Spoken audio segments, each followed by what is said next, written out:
ஆண்டவராகிய இயேசு கிறிஸ்துவின் நாமத்தில் உங்கள் யாவருக்கும் என் அன்பின் நல்வாழ்த்துக்கள். மீண்டுமாக ஒரு பிரசங்க பீடம் நிகழ்ச்சியிலே உங்கள் யாவரையும் சந்திப்பதில் கர்த்தருக்குள் நான் அதிக மகிழ்ச்சி அடைகிறேன். வாரந்தோறும் தேவனுடைய சமூகத்தில் நாம் காத்திருக்கும் போது கர்த்தர் நம்மோடு கூட இடைப்பட்டு பேசி நம்மை அபிஷேகம் பண்ணி நம்முடைய ஜெபங்களெல்லாம் கவனித்து கேட்டு நம்மை ஆசீர்வதிக்கிறார் என்று நான் பரிபூர்ணமாக விசுவாசிக்கிறேன். ஒவ்வொரு நிகழ்ச்சியிலும் தேவ ஆவியானுடைய அசைவாடுதலையும் கர்த்தர் நம்மோடு கூட தம்முடைய வார்த்தைகளை வெளிப்படுத்தி பேசுவதையும் தெளிவாக உணர்ந்து கொள்ள முடிகிறது. அதற்காக கர்த்தருக்கு நான் ஸ்தோத்திரங்களை செலுத்துகிறேன். இந்த நாளிலும் நம்ம முதல்ல தேவனுடைய சமூகத்தில் கர்த்தரை ஆராதிக்க போகிறோம். தேவனை ஆராதிப்பது உண்மையிலேயே நம்முடைய இருதயத்திற்கு மாத்திரமல்ல, நம்முடைய ஆவிக்கும் ஆவிக்குரிய வாழ்க்கைக்கும் பலத்தை கொடுக்கிறதாக இருக்கிறது. நம்முடைய விசுவாசம் உறுதிப்படுகிறது. நம்முடைய ஆவிக்குரிய வாழ்க்கையிலே ஒரு சுத்திகரிப்பு உண்டாகிறது. துதி ஆராதனையினுடைய முக்கியமான வேலையே சுத்திகரிப்பை உண்டு பண்ணுவது. நீங்கள் நல்ல மனசு விட்டு தேவனை ஆராதித்தால் அது உங்களுடைய இருதயத்திலே சுத்திகரிப்பை உண்டு பண்ணும். ஒருவேளை மனிதர்கள் வெளியில் தங்களுடைய சரீர பிரகாரமான வாழ்க்கையில் தங்களை சுத்தமுள்ளவர்களைப் போல காண்பித்து கொண்டாலும், மற்றவருடைய பார்வையிலே அவர்கள் சுத்தமுள்ளவர்களைப் போல காணப்பட்டாலும், இருதயம் பாருங்க, வேதமே சொல்லுது, இருதயம் மகா கேடும் திருக்குள்ளதுமாக இருக்கிறது. அந்த இருதயபூர்வமான அந்த பரிசுத்தம் இருக்கு பாருங்க, அது தேவனை துதிக்கிறதுல தான் இருக்குது. கர்த்தரை இடைவிடாமல் நம்முடைய மனதிலே துதித்து மகிமைப்படுத்தி கொண்டே இருந்தால், ஒரு குறிப்பிட்ட நேரம் மாத்திரம் இல்லை, நீங்கள் பஸ்ஸில் போகும்போது, பிரயாணம் செய்யும்போது, ஒரு இடத்துல அமர்ந்திருக்கும்போது, காத்திருக்கும்போது, உங்களுடைய மனசில் உள் மனதில் தேவனுக்கு துதி செலுத்தி கொண்டே இருந்தால் அது நம்முடைய இருதயத்திலே மாறுபாடான எண்ணங்கள் வருவதையும் கேடும் திருக்குள்ளதுமான எண்ணங்கள் வருவதையும் நிறுத்திவிடும். அதனால்தான் தேவனை மனப்பூர்வமாக நம்ம ஆராதிக்கணும். நீங்கள் ஆராதிக்க கர்த்தருடைய ஆவியானவரும் நம்மை அபிஷேகம் பண்ணி இன்னும் அதிகமாய் தேவனை ஆராதிக்க நமக்கு உதவி செய்கிறார். ஜெபம் பண்ணும்போது எப்படி நம்ம ஆவியில் நிறைந்து ஜெபம் பண்ணும்போது நம்முடைய பலவீனத்தில் கர்த்தர் நமக்கு உதவி செய்து ஜெபிக்க வைக்கிறாரோ, அதே மாதிரி தான் ஆராதிக்கும் போது முதல்ல நம்ம ஆரம்பிக்கிறோம். கொஞ்சம் நேரம் ஆக ஆக ஆவியானவர் நமக்கு ஆராதிப்பதற்கான பலத்தை, ஊக்கத்தை, விசுவாசத்தை, நம்பிக்கையை கொடுக்கிறார். அந்த ஆராதனைக்குள்ளே நீங்கள் ஆழமாய் போகும்போது மனப்பூர்வமாய் தேவனை ஆராதிக்கிறீர்கள்.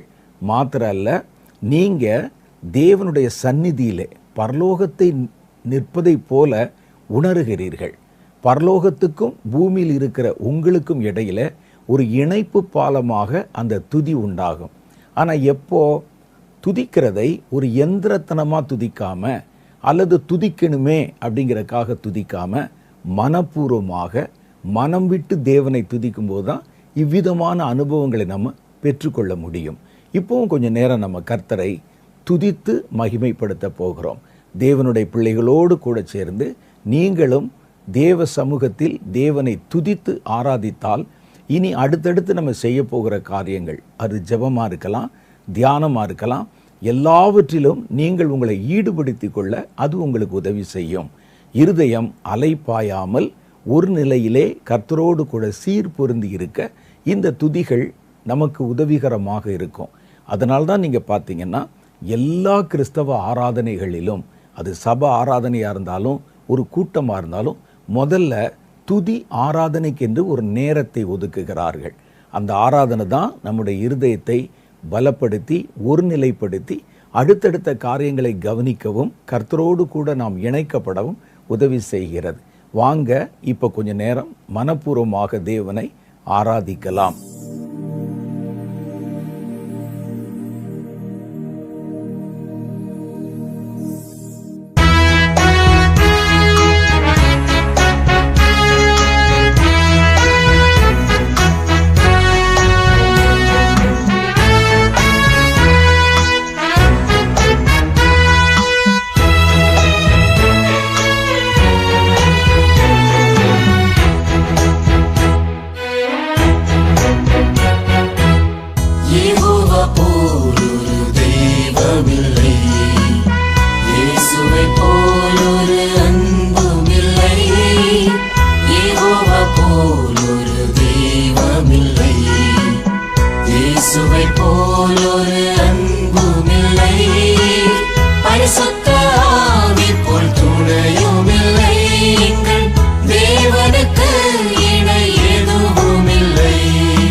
ஒரு பட்டயமில்லை, வேதத்தை போல் ஒரு பேலனும் இல்லை. வசனத்தை போல் ஒரு பட்டயமில்லை, இயேசுவின் நாமம் போல் கேடகமில்லை. எங்கள் தேவனுக்கு இணை எதுவும் இல்லை.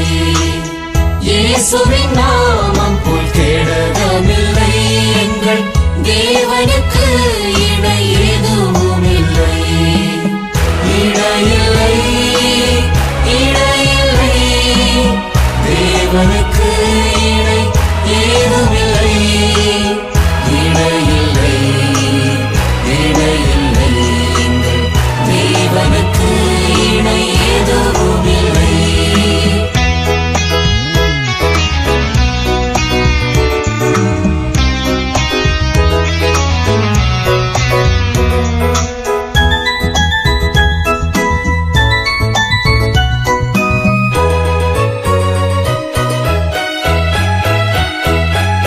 துதித்தல் போல் ஒரு இன்பமில்லை, ஜெபத்தை போல் ஒரு மகிமை இல்லை. துதித்தல் போல் ஒரு இன்பமில்லை, ஜெபத்தை போல் ஒரு மகிமை இல்லை.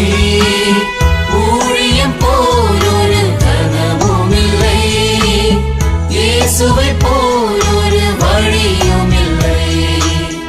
ஊழியம் போல் ஒரு கனவும் இல்லை, இயேசுவை போல் ஒரு வழியும் இல்லை. இணையில்லை, இணையில்லை, தேவனுக்கு இணை ஏதுமில்லை. இணையில்லை, இணையில்லை, எங்கள் தேவனுக்கு இணை எதுவும் இல்லை.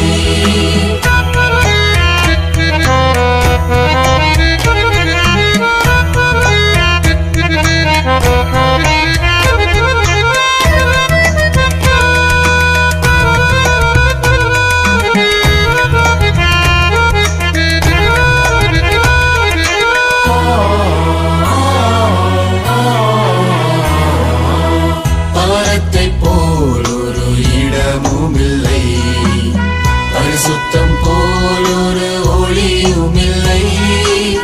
பரத்தை போல் ஒரு இடமும் இல்லை, பரிசுத்தம் போல் ஒரு ஒளியும் இல்லை.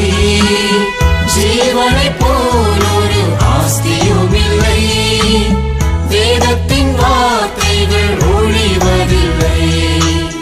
ஜீவனை போல் ஒரு ஆஸ்தியும் இல்லை, வேதத்தின் வார்த்தைகள் ஒழிவதில்லை.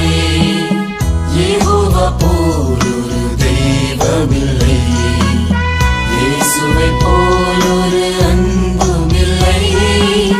யெகோவா போல் ஒரு தெய்வமில்லை, இயேசுவை போல் ஒரு அன்புமில்லை. பரிசுத்த ஆவி போல் துணையும் இல்லை, எங்கள் தேவனுக்கு இணை எதுவும் இல்லை.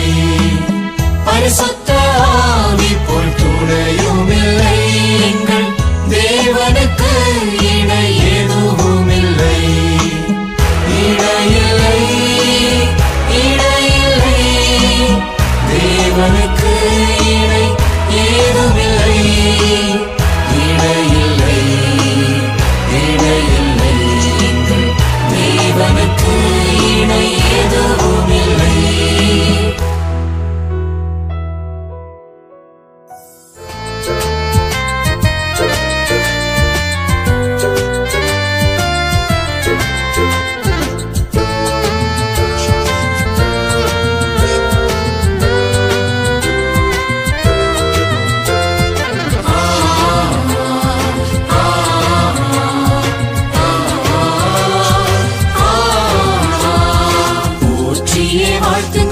புதிய பாடல் முழங்கி ஆர்ப்பரித்து என்றும் பாடுங்கள்.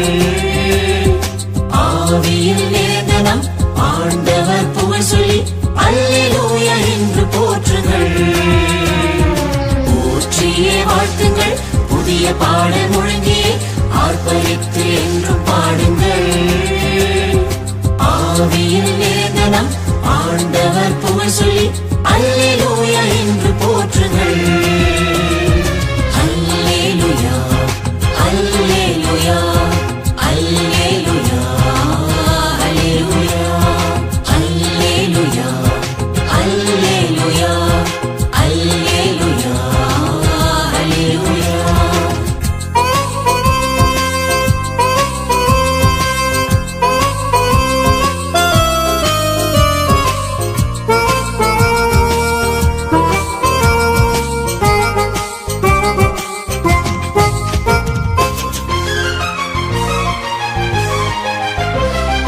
கானங்கள் பாடியே கர்த்தரை கொண்டாடுங்கள், கரங்கள் தட்டி அவரை போற்றுங்கள். கானங்கள் பாடியே கர்த்தரை கொண்டாடுங்கள், கரங்கள் தட்டி அவரை போற்றுங்கள். மகிமை உள்ள தேவனா மகத்துவம் உள்ள ராஜனா மன்னன் இயேசு நாமம் போற்றுங்கள். மகிமை உள்ள தேவனா மகத்துவம் உள்ள ராஜனா மன்னன் இயேசு நாமம் போற்றுங்கள். போற்றியே வாழ்த்துங்கள், புதிய பாடல் முழங்கியே ஆர்ப்பரித்து என்றும் பாடுங்கள். ஆவியில் நிறைந்த நம் ஆண்டவர் புகழ் சொல்லி அல்லேலூயா என்று போற்றுங்கள். அல்லேலூயா அல்லேலூயா அல்லேலூயா அல்லேலூயா.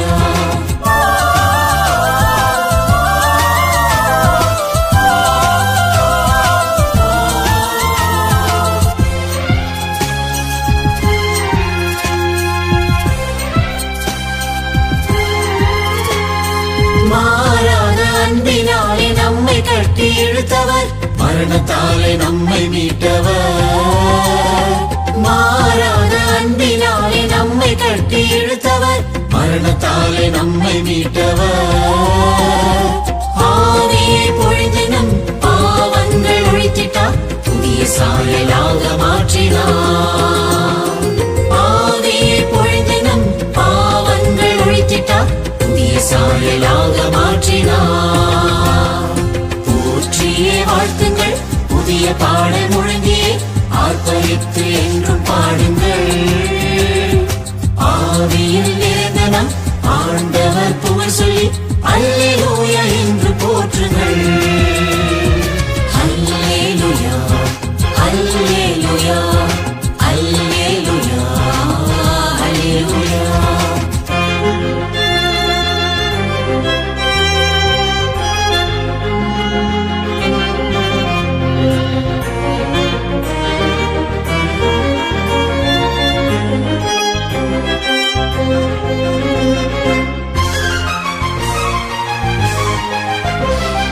வானத்தை பூமியை வார்த்தையால் படைத்தவர், வல்ல தேவன் என்னில் வாழ்கிறார். வானத்தை பூமியை வார்த்தையால் படைத்தவர், வல்ல தேவன் என்னில் வாழ்கிறார். காலத்தை வென்றவர், ஞானமுடையவர், கண்மணி போல் நம்மை காக்கிறார். காலத்தை வென்றவர், ஞானமுடையவர், கண்மணி போல் நம்மை காக்கிறார். போற்றியே வாழ்த்துங்கள், புதிய பாடல் முழங்கியே ஆர்ப்பரித்து என்றும் பாடுங்கள். ஆவியில் நிறைந்த நம் ஆண்டவர் புகழ் சொல்லி அல்லேலூயா என்று போற்றுங்கள். போற்றியே வாழ்த்துங்கள், புதிய பாடல் முழங்கியே ஆர்ப்பரித்து என்றும் பாடுங்கள். ஆவியில் நிறைந்த நம் ஆண்டவர் புகழ் சொல்லி அல்லேலூயா என்று போற்றுங்கள். அல்லேலூயா அல்லேலூயா அல்லேலூயா அல்லேலூயா அல்லேலூயா அல்லேலூயா அல்லேலூயா அல்லேலூயா. நல்ல ஒரு ஆராதனை நேரத்தை கர்த்தர் நமக்கு கொடுத்தார். அதிக நேரம் இல்லை, ஆனாலும் ஆழமாக நம்ம ஆராதிக்க கர்த்தர் நமக்கு உதவி செய்தார். நேரம் நமக்கு முக்கியம் இல்லை, எப்படி ஆராதிக்கிறோம் என்பதுதான் நமக்கு முக்கியம்.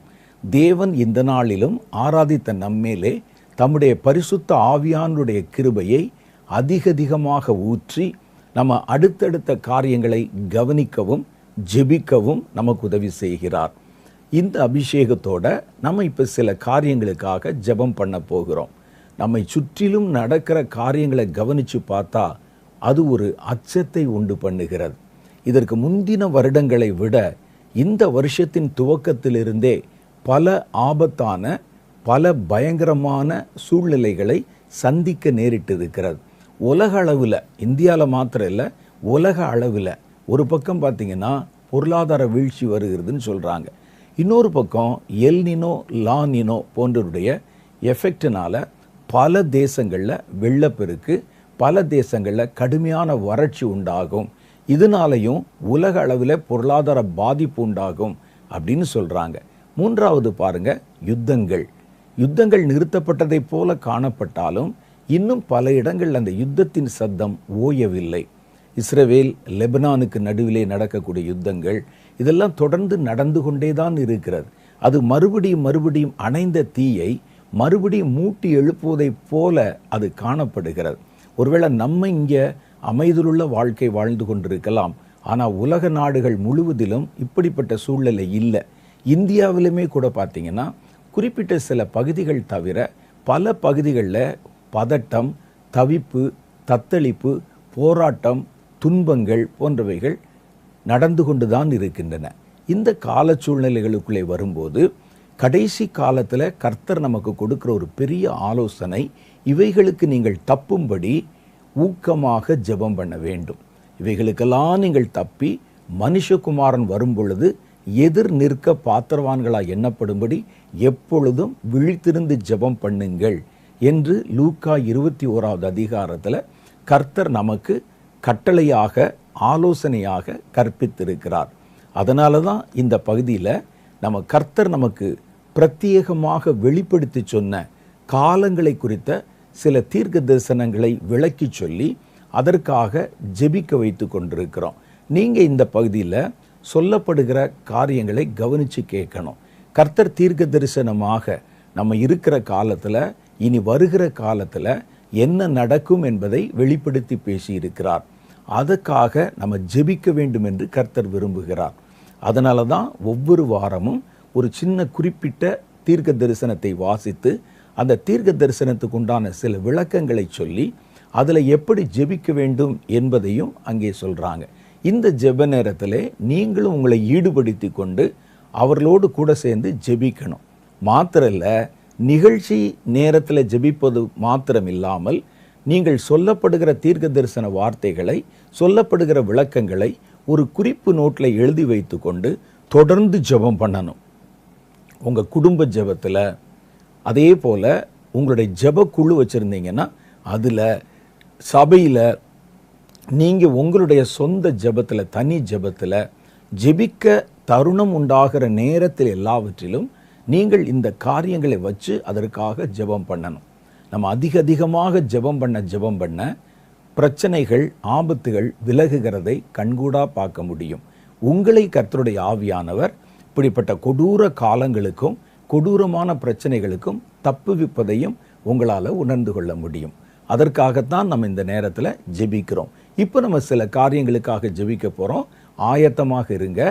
கர்த்தர் உங்களோடு கூட இடைப்பட்டு உங்களை ஆவிலை நிரப்பி ஜெபத்தின் வல்லமையினால் மூடி ஏற்ற விதத்திலே ஜெபிக்க வைக்க போகிறார். வாங்க ஜெபிக்கலாம்.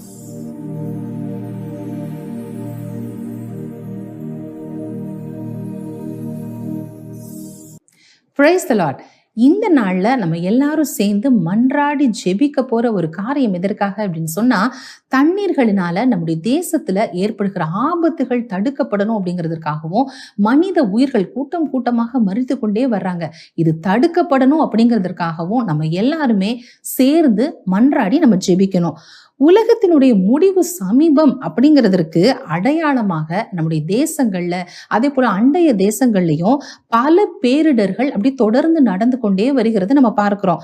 அதுல குறிப்பாக நம்ம சொல்லணும் அப்படின்னு சொன்னா, தண்ணீர்களினால ஏற்படுகிற சேதங்கள் ஒரு மிகப்பெரிய பயங்கரங்களாக நம்முடைய தேசங்கள்ல, அதே போல பல மாவட்டங்கள்லயும் மாநிலங்கள்லயும் பல செய்திகளை நம்ம கேள்விப்படுறோம். தொடர்ச்சியாக பெய்து வருகிற கனமழை காரணமாக, அதே போல வெள்ளப்பெருக்கு, திடீர் அப்படின்னு சொல்லி கடல் சீற்றங்கள் ஏற்பட்டு அங்க அலைகள் எல்லாம் முழக்கமாகி ஊருக்குள்ள வர்றதுனால, அதே போல மேக வெடிப்புகள் கடந்த சில வருடங்களாக திடீர்னு சொல்லி இந்த மேக வெடிப்புகள் ஏற்பட்டு அப்படியே ஒரு தண்ணி பயங்கரமா கொட்டி ஒரு திடீர்னு ஒரு வெள்ளப்பெருக்கு ஏற்படுற செய்திகளை நம்ம கேள்விப்படுறோம்.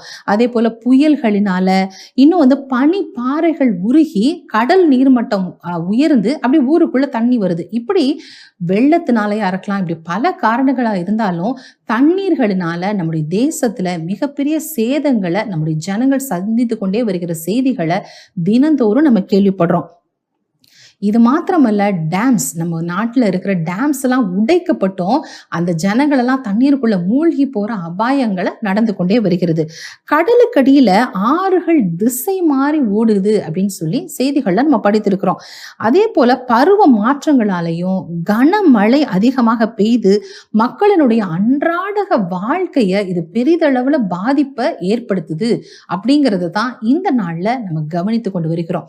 அப்ப தண்ணீர் அப்படிங்கிறது ஒரு மிகப்பெரிய பாதிப்பை மட்டும்தான் ஏற்படுத்துது அப்படின்னு சொல்லி இல்ல. தண்ணீர் தான் நம்முடைய வாழ்க்கைக்கு ரொம்ப இன்றியமையாத ஒரு அவசியமான தேவை அப்படின்னே சொல்லலாம். உணவு இல்லைன்னா கூட மனிதர்கள் ரொம்ப நாள் வாழ்ந்துட முடியும், ஆனா தண்ணி இல்லைன்னா வாழவே முடியாது அப்படின்னு சொல்லி நம்ம எல்லாருக்குமே தெரியும். அப்படிப்பட்ட அத்தியாவசியமான தேவையுள்ள தண்ணீர் சில நேரங்கள்ல இப்படி மிகப்பெரிய பாதிப்புகளையும் அது ஏற்படுத்திடுது அப்படிங்கிறத தான் இந்த இடத்துல நம்ம கவனிக்கணும். பொதுவாக அனிமல்ஸா இருக்கலாம், அதே போல மிருகங்களோ பறவைகளோ, இன்னும் மரம் செடி கொடிகள், விவசாயம், மின் உற்பத்தி அப்படின்னு சொல்லி பல காரியங்களுக்குமே இந்த தண்ணீர் ரொம்பவுமே ஒரு அவசியமான ஒரு தேவையாக இருக்கு. ஆனா இதே தண்ணீரால மிகப்பெரிய பாதிப்புகளும் உண்டாகி கொண்டே வருகிற செய்திகளை தான் கடந்த நாட்கள்ல நம்ம கேள்விப்பட்டு வருகிறோம். அளவுக்கு அதிகமான கனமழை பெய்கிறதுனால, அதே போல நான் ஏற்கனவே சொன்ன மாதிரி இந்த கடல் சீற்றத்தினால தண்ணீர் எல்லைகளை கடந்து ஊருக்குள்ள வருகிற பொழுது அங்க என்ன நடக்கும் அப்படின்னு சொன்னா மிகப்பெரிய வெள்ள பாதிப்பு ஏற்படும். அதே போல அநேக ஜனங்கள் அந்த இடத்துல மறித்து போடுகிறதும், அவங்களுடைய உடைமைகள் எல்லாம் அப்படி தண்ணீர்ல அடித்து கொண்டு போகிறதையும், அவங்க வீடுகள் எல்லாம் ஒரு நிமிஷத்துல அப்படி தரைமட்டமாகி போற அநேக காரியங்களை நம்ம அதிகமா கேள்விப்பட்டிருக்கிறோம். அப்ப ஜனங்கள் தங்களுடைய வாழ்வாதாரத்தை இழந்து தவிக்கிறது அப்படிங்கிறது ரொம்பவுமே ஒரு கொடுமையான விஷயம். இந்த நாள்ல ஒரு நாள்ல அவங்க நல்ல ஒரு டேபிள்ல உட்காந்து, நல்ல வீட்டுல உட்காந்து அவங்க நல்ல நிம்மதியாக தன்னுடைய குடும்பத்தோட நல்லா சாப்பிட்டுட்டு இருப்பாங்க. ஆனா திடீர்னு ஏற்படுற அந்த இயற்கை சீற்றங்களாலையும் தண்ணீர்கள் பாதிப்புகளினாலையும் அவங்க அப்படியே நடுத்தருவுக்கு அவங்க வாழ்க்கையே கேள்விக்குறியாகி அவங்களுடைய மனநிலையெல்லாம் பாதிக்கப்பட்டு இப்படி அநேக ஜனங்கள் பாதிக்கப்படுகிறத நம்ம அதிகமாக கேள்விப்பட்டிருக்கிறோம். கடந்த நாட்கள்ல இந்தியாவினுடைய பல மாநிலங்கள்லயும் இன்னும் பல தேசங்கள்லயும் தண்ணீர்களினால மிகப்பெரிய பாதிப்புகளும் சேதங்களும் ஏற்பட்டுச்சு அப்படின்னு சொல்லி செய்திகள்ல நம்ம படித்தோம். அதுல ஒரு சில காரியங்கள் நம்ம தெரிந்து கொள்ளணும் அப்படின்னு சொன்னா, கடந்த மாதங்கள்ல ஹிமாச்சல் பிரதேசம் இருக்குல்ல, அங்க 16 இடங்கள்ல மேக வெடிப்பு, ஒரே நேரத்துல 16 இடங்கள்ல மேக வெடிப்பு ஏற்பட்டதுனால அங்க 300 ஜனங்கள், பாருங்களேன், 300க்கும் மேற்பட்ட மக்கள் பாதிக்கப்பட்டிருக்கிறாங்க.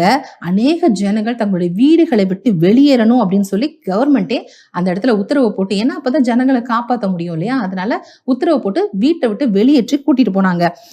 அது மாத்திரமல்ல, அவங்களுடைய ஜனங்களுடைய வீடுகள் அதெல்லாம் அப்படியே அடித்து கொண்டு செல்றத கண்ணுக்கு முன்னாலேயே பார்க்க முடிஞ்சிச்சு. அவங்க கஷ்டப்பட்டு வாங்கின வாகனங்கள் இதெல்லாம் அப்படியே புதைந்து மண்ணுக்குள்ள அப்படியே ஒரு நிமிஷத்துல மடிந்து போனதை பார்த்தோம். இன்னும் சில பேர் மரணம் அடைந்தாங்க, நிறைய பேரை காணல அப்படின்னு சொல்லி செய்தி வெளிவந்ததை பார்த்தோம். அதே போல தர்மசாலால நீர்மின் திட்டத்துல பணி செய்த ஊழியர்கள் கிட்டத்தட்ட ஒரு 20 வேலையாட்கள் நீரில் அப்படியே அடித்து செல்லப்பட்டாங்க. அதுல 5 மாடி கட்டிடங்கள் எல்லாம் அப்படியே சரிந்து ஒரு நிமிஷத்தை அப்படியே விழுந்து போச்சு அப்படின்னு சொல்லி நம்ம செய்திகளை நம்ம கேள்விப்பட்டோம். நாங்க ஒரு நிமிஷம் நீங்க யோசிச்சு பார்க்கணும், வீட்டை இழந்துட்டாங்க, அந்த வீடுகள்லாம் அடித்து கொண்டு போனது, தண்ணி ஊருக்குள்ள வந்துச்சு அப்படின்னு செய்தியை நம்ம வாசிக்கிறோம். ஆனா இந்த செய்தியை நம்ம கேள்விப்படுறது மட்டும்தான் நம்ம செய்யறோம். ஆனா அப்படிப்பட்ட ஜனங்களுடைய உண்மை நிலையை கொஞ்சம் யோசிச்சு பாருங்களேன், எப்படி இருக்கும்னு சொல்லி. அவங்களுடைய வீடுகள் அப்படியே அடித்து கொண்டு போறதும், எல்லாத்தையும் இழந்துட்டு நடு ரோட்ல நிக்கிற ஜனங்களுடைய மனநிலை, அவருடைய வாழ்க்கையின் தன்மை எப்படி இருக்குன்னு யோசிச்சு பாருங்களேன். அப்படிப்பட்ட ஒரு நிலைக்குள்ளாக நம்முடைய தேசத்துல அடிக்கடியாக ஜனங்கள் பாதிக்கப்படுறாங்க அப்படிங்கிறத தான் தேவ பிள்ளைகளான நாம கவனிக்கணும்.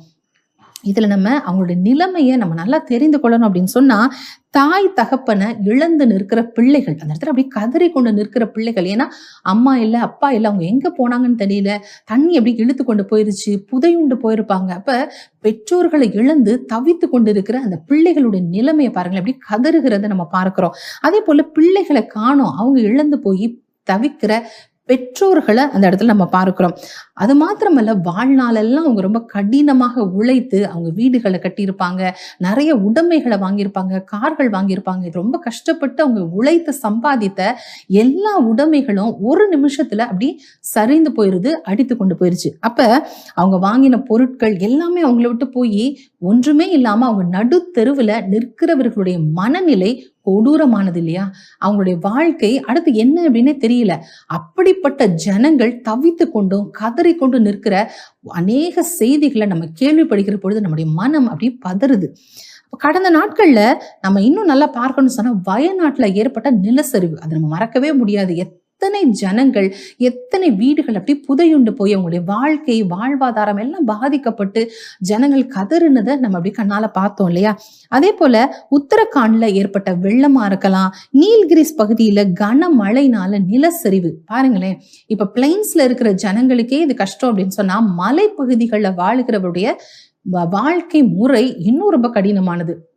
அவங்க அதிகமான மழை பொழிவோ இல்ல வெள்ளமோ அங்க ஏற்பட்டுச்சு அப்படின்னு சொன்னா, அந்த வீடுகள் அப்படி உள்ளக்க நிலத்துக்குள்ளாக புதைந்து போயிடும். அப்ப அவங்களுடைய வாழ்க்கை ரொம்ப பயங்கரமானதாக இருக்கும். இப்படி அடிக்கடியாக தண்ணீர்களினால நம்முடைய தேசத்துல மிகப்பெரிய ஆபத்துகள் வருகிறது அப்படின்னு சொல்லி நம்ம செய்திகள்ல நம்ம கேள்விப்படுகிறோம்.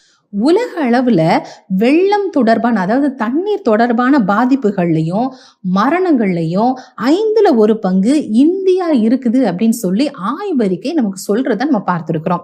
அது மாத்திரமல்ல, நம்முடைய தேசத்துல நான் ஏற்பட்ட சில காரியங்கள் நான் சொன்னேன். இது போல வெளி தேசங்கள்லயும் நம்ம பார்க்கணும் அப்படின்னு சொன்னா, பசிபிக் பெருங்கடல்ல ஏற்பட்ட கடல் சீற்றம், அங்க ஏற்பட்ட ஒரு சுனாமி எச்சரிக்கையினால ஹவாய் தீவு, சைனா, ஜப்பான், அதே போல பிலிப்பைன்ஸ், சிலி, பெரு அப்படின்னு சொல்லி நிறைய நாடுகள்ல அந்த இடத்துல என்ன நடந்துச்சு அப்படின்னு சொன்னா, ஜனங்கள் வீட்டை விட்டு வெளியில வராதீங்க அப்படின்னு சொல்லி சுனாமி எச்சரிக்கை விடுக்கப்பட்டதை நம்ம கேள்விப்பட்டோம். அது மாத்திரமல்ல, ரஷ்யாவில நம்ம பார்க்கணும் அப்படின்னு சொன்னா, விமான நிலையத்துல மிகப்பெரிய சேதத்தை அங்க சந்திச்சாங்க. துறைமுகங்கள் எல்லாம் மூடப்பட்டுச்சு. இப்ப பாருங்களேன், துறைமுகத்துல எந்த வேலையும் நடக்கல, கடல் சீருச்சு அப்படின்னு சொன்னா துறைமுகங்கள் எப்படி இயங்க முடியும்? அப்ப அந்த துறைமுகங்கள் எங்கெங்கெல்லாம் இருக்கோ அதெல்லாம் மூடப்பட்டது. விமான நிலையத்தினுடைய சேவை நிறுத்தப்பட்டுச்சு. மழையில எப்படி டிராவல் பண்ண முடியும்? அப்ப விமானத்தை ஸ்டாப் பண்ணிட்டாங்க. அது மாத்திரமல்ல, பல மின் நிலையங்கள், எலக்ட்ரிசிட்டி, மலையில எலக்ட்ரிசிட்டி இருக்க முடியாது. அப்படி இருந்துச்சுன்னு சொன்னா அங்க மிகப்பெரிய பாதிப்புகள் வரும். அதனால மின் நிலையங்கள் நிறைய சேதாரம் ஏற்பட்டு இதனால நிறைய ஜனங்கள் மரணம் அடைந்தாங்க அப்படிங்கிற செய்தியும் நம்ம கேள்விப்பட்டோம். குறிப்பா நம்ம சொல்லணும்னா, அமெரிக்காவில டெக்சாஸ் பகுதியில ஒரு மிகப்பெரிய வெள்ளப்பெருக்கு ஏற்பட்டதுனால அங்க 100க்கும் மேற்பட்ட பிள்ளைகள் மரணம் அடைந்தாங்க, அதாவது அந்த தண்ணீரில் இழுத்து செல்லப்பட்டாங்க அப்படின்னு சொல்லி அங்க செய்திகள்ல நம்ம கேள்விப்பட்டோம். அதுல குறிப்பாக கிறிஸ்தவ கோடை கால முகாமுக்கு வந்திருந்த பிள்ளைகள்ல 27 பிள்ளைகள் அந்த இடத்துல மரணம் அடைந்துட்டாங்க அப்படின்னு சொல்லி நம்ம கேள்விப்பட்டோம். இந்த நாட்கள்ல நம்ம பார்க்கணும் அப்படின்னு சொன்னா, அந்த தண்ணீர்களினால மிகப்பெரிய சேதங்களை நம்முடைய தேசம், நம்முடைய அண்டைய தேசங்கள்லாம் சந்தித்து கொண்டு வருகிற பொழுது, தேவ பிள்ளைகளான நாம இந்த செய்திகளை ஜஸ்ட் ஒரு செய்தி மாதிரி படிச்சுட்டு அப்படியே நம்ம கடந்து போயிடக்கூடாது. இது நம்மேல் விழுந்த கடமையாக இருக்கு. இப்படிப்பட்ட செய்திகளை நம்ம கேள்விப்படுகிற பொழுது நம்மை அந்த இடத்துல நிறுத்தி நம்ம பார்க்கணும். நம்முடைய குடும்பத்தார அந்த இடத்துல நிறுத்தி பார்க்கணும். இந்த ஜனங்கள் கதறுகிறது நம்முடைய காதுகள்ல கேட்கணும். நம்முடைய குடும்பத்தை இழந்து, அவங்களுடைய சொந்த குடும்பத்தை, தங்களுடைய உடைமைகளை இழந்து கதறிக்கொண்டு நிற்கிற, அடுத்த வேலை என்ன செய்யறது அப்படின்னு சொல்லி தெரியாம கதறிக்கொண்டு நிற்கிறவர்களுடைய கண்ணீரை நம்ம பார்க்கிற பொழுது, தேவ ஜனங்களை நாம திறப்பில நின்று மன்றாடி ஜெபிக்கணும் அப்படிங்கிறது நம்மேல் விழுந்த கடமையாக இருக்கிறதுன்றத நம்ம மறந்துடவே கூடாது. அது மாத்திரமல்ல, தண்ணீரினால அழிவுகள் வந்துச்சு அப்படின்னு சொன்னா மக்களினுடைய வாழ்வாதாரம் பெருமளவுல பாதிக்கப்படும். அவங்களுடைய உடைமைகளா இருக்கலாம், கால்நடைகள், விவசாயம், அதுல ஒரு பெரிய பாதிப்பு. அதே போல வேலைகளுக்கு கரெக்டா செல்ல முடியாது, நிறைய இழப்புகள் ஏற்படும், குடும்பங்கள் எல்லாம் பிரிக்கப்படலாம். அதே போல வீடுகளும் அவங்களுடைய வெஹிக்கிள் கெமிக்கல்ஸ் எல்லாமே அடித்து செல்லப்படும், மிகப்பெரிய சேதங்கள் ஏற்படுத்தும், எலக்ட்ரிசிட்டியில பாதிப்பு வரும், தண்ணீர்கள் தேங்கி சுகாதார பாதிப்புகள் அங்க நிறைய ஏற்படுறதுக்கு வாய்ப்பு ரொம்ப அதிகமா இருக்கும். தண்ணீர்கள் தேங்குச்சு அப்படின்னு சொன்னா அங்க கொசுக்கள் வந்து இன்னும் பல புதிய புதிய டிசீஸ் எல்லாம் பரவுறதுக்கு அது ஒரு காரணமாக அமைந்திருது. சம்பளம் வராது, கல்வியில ஒரு முடக்கம் ஏற்படும். அப்ப ஜனங்களுடைய வாழ்வாதாரம் அப்படி ஸ்தம்பிக்கப்பட்டுரும் அப்படின்னு சொல்லி நம்ம பார்க்கிறோம். அப்ப இந்த நாட்கள்ல நம்ம என்ன செய்யணும் அப்படின்னா, திறப்பிலே நின்று மன்றாடி நம்ம ஜெபிக்கணும். இந்த கடைசி நாட்கள்ல அழிவுகள் வரும் அப்படின்னு சொல்லி வேதத்துல கர்த்தர் நமக்கு சொல்லி இருக்கிறார். அதை மாற்ற முடியாது, நிச்சயமா வந்தே தீரும். மத்தேயு 24ஆம் அதிகாரத்துல இன்னும் நிறைய அழிவுகளை பத்தி கர்த்தர் நமக்கு சொல்லி இருக்கிறார். ஆனா இந்த தீமைகளை குறைக்கவும், அந்த தீமையான நாட்கள் வருகிற பொழுது தேவ ஜனங்கள் எழும்பி நின்று உத்தரவாதம் செய்து ஜெபித்தால் அந்த தீமையின் கால அளவை நம்மால குறைக்க முடியும், சில காரணங்களை தடுக்க முடியும். அப்படிங்கிற அதிகாரத்தை தேவ பிள்ளைகளான உங்க கரங்கள்ல கர்த்தர் கொடுத்திருக்கிறதுனால இந்த நாள்ல நம்ம எழும்பி உத்தரவாதம் செய்து ஜெபிக்க வேண்டியது அவசியமாக இருக்கு. கர்த்தர் நமக்கு ஒரு வாக்குத்தத்தத்தை கொடுத்திருக்கிறார். என் நாமம் தரிக்கப்பட்ட என் பிள்ளைகள், என் ஜனங்கள் தங்களை தாழ்த்தி உத்தரவாதம் செய்து நம்ம ஜெபிக்கிற பொழுது, அதாவது ஜனங்களுக்காக பரிந்து பேசி ஜெபிக்கிற பொழுது, நான் இந்த ஜனங்களுக்கு நான் சேமத்தை கட்டளையிடுவேன் அப்படிங்கிறது தேவனாய் கர்த்தர் நமக்கு கொடுத்திருக்கிற வாக்கு தத்தம். இந்த வாக்கு தத்தத்தை பிடித்து கொண்டு கர்த்தர் நமக்கு இறங்கணும் அப்படிங்கிறதுக்காகவும், இந்த ஜனங்கள் காக்கப்படணும் அப்படிங்கிறதுக்காகவும், தண்ணீர்களினால ஏற்படுகிற ஆபத்துகள் பாதிப்புகள் இனியும் தொடராதபடிக்கு தடுத்து நிறுத்தப்படணுங்கிறதுக்காகவும் நம்ம மன்றாடி ஜெபிக்கலாம். வாங்க, நம்ம முதலாவதாக ஜெபிக்க போறது எதற்காக அப்படின்னு சொன்னா, நம்ம கனமழையினாலையும் வெள்ளத்தினாலையும், அதாவது குறிப்பாக தண்ணீர்களினால மிகப்பெரிய ஆபத்துகள் வருகிற பொழுது ஜனங்களுடைய வாழ்வாதாரம் அதிக அளவுல பாதிக்கப்படுது. அதுல நிறைய பேருடைய உயிர்கள் இழக்கப்படுறதையும், வீடுகளை இழந்து பொருளாதாரத்தை இழந்து அதே போல விவசாய நிலங்களை இழந்து தவித்து கொண்டு இருக்கிற ஒவ்வொரு ஜனங்களுக்காக நம்ம ஜெபிக்கணும். தேவனாகிய கர்த்தர் தான் ஏற்றபடி அவர்களை ஆறுதல் படுத்தணும் அப்படிங்கிறதுக்காகவும், அவங்க எதெல்லாம் இழந்தாங்களோ அதை 2 மடங்காக அவங்க திருப்பி கொடுக்கணும் அப்படிங்கிறதுக்காகவும் அரசாங்கம் அவர்களுக்கு உரிய நடவடிக்கை எடுத்து அவங்களுக்கு நல்ல ஒரு வாழ்வாதாரத்தை மேம்படுத்துகிற திட்டத்தை அவங்களுக்கு மறுபடியும் ஏற்படுத்தி கொடுக்கணும் அப்படிங்கிறதுக்காகவும், இனியும் இப்படிப்பட்ட அழிவுகள் தொடர்ந்து வராதபடிக்கு நம்முடைய ஜனங்களை தேவனாய் கர்த்தர் பாதுகாத்து கொள்ள வேண்டுமாக நம்ம ஜெபிக்கணும். அது மாத்திரமல்ல, இந்த உணவு உற்பத்தி செய்கிற இடங்கள், அதே போல சேமிப்பு கிடங்குகள், இதுலலாம் எந்த சேதங்களும் வந்துடவே கூடாது. ஏன் அப்படின்னு சொன்னா, இந்த சேமிப்பு கிடங்குகள்ல தான் உணவு உற்பத்தி செய்து அந்த இடத்துல ஸ்டோர் பண்ணி வச்சிருப்பாங்க. அப்ப இந்த வெள்ளத்தினாலேயோ இந்த தண்ணீர்களினாலேயோ ஒரு மிகப்பெரிய சேதாரம் வந்துடக்கூடாது அப்படிங்கிறதுக்காக இதுல நிறைய பேர் தங்களுடைய உடைமைகளை இழந்து தவிக்கிறதுனால மன உளைச்சலுக்கு ஆளாகி இருக்கிறாங்க. இப்படிப்பட்ட ஜனங்களை கர்த்தர் தொடணும் அப்படிங்கிறதுக்காகவும், இனியும் இப்படிப்பட்ட ஒரு ஆபத்துகள் நம்முடைய தேசத்துல வராதபடிக்கு தடுத்து நிறுத்தணுங்கிறதுக்காக நம்ம இணைந்து ஜெபிப்போம். கிருபையும் இரக்கமும் மிகுந்த எங்கள் நல்ல தகப்பனே, நன்றியோடு கூட துதிக்கிறோம் ஏசப்பா. பெரு வெள்ளங்களினால பாதிக்கப்பட்ட எங்க ஜனங்களுக்காக நாங்கள் ஜெபிக்க வந்திருக்கோம் ஏசப்பா. பெரு வெள்ளங்களினால வீடுகளையும் நிலங்களையும் தங்கள் உயிரையும் இழந்த ஜனங்கள் அப்பா எத்தனையோ பேர் எங்க தேசங்கள்ல இருக்காங்க ஆண்டவரே. அப்பா, அவர்களுக்கு உங்க சமாதானத்தை கொடுங்க ஆண்டவரே. அவங்க இருதயங்கள்ல ஆறுதல் உண்டாகட்டும் நாங்கள் ஜெபிக்கிறோம் சுவாமி.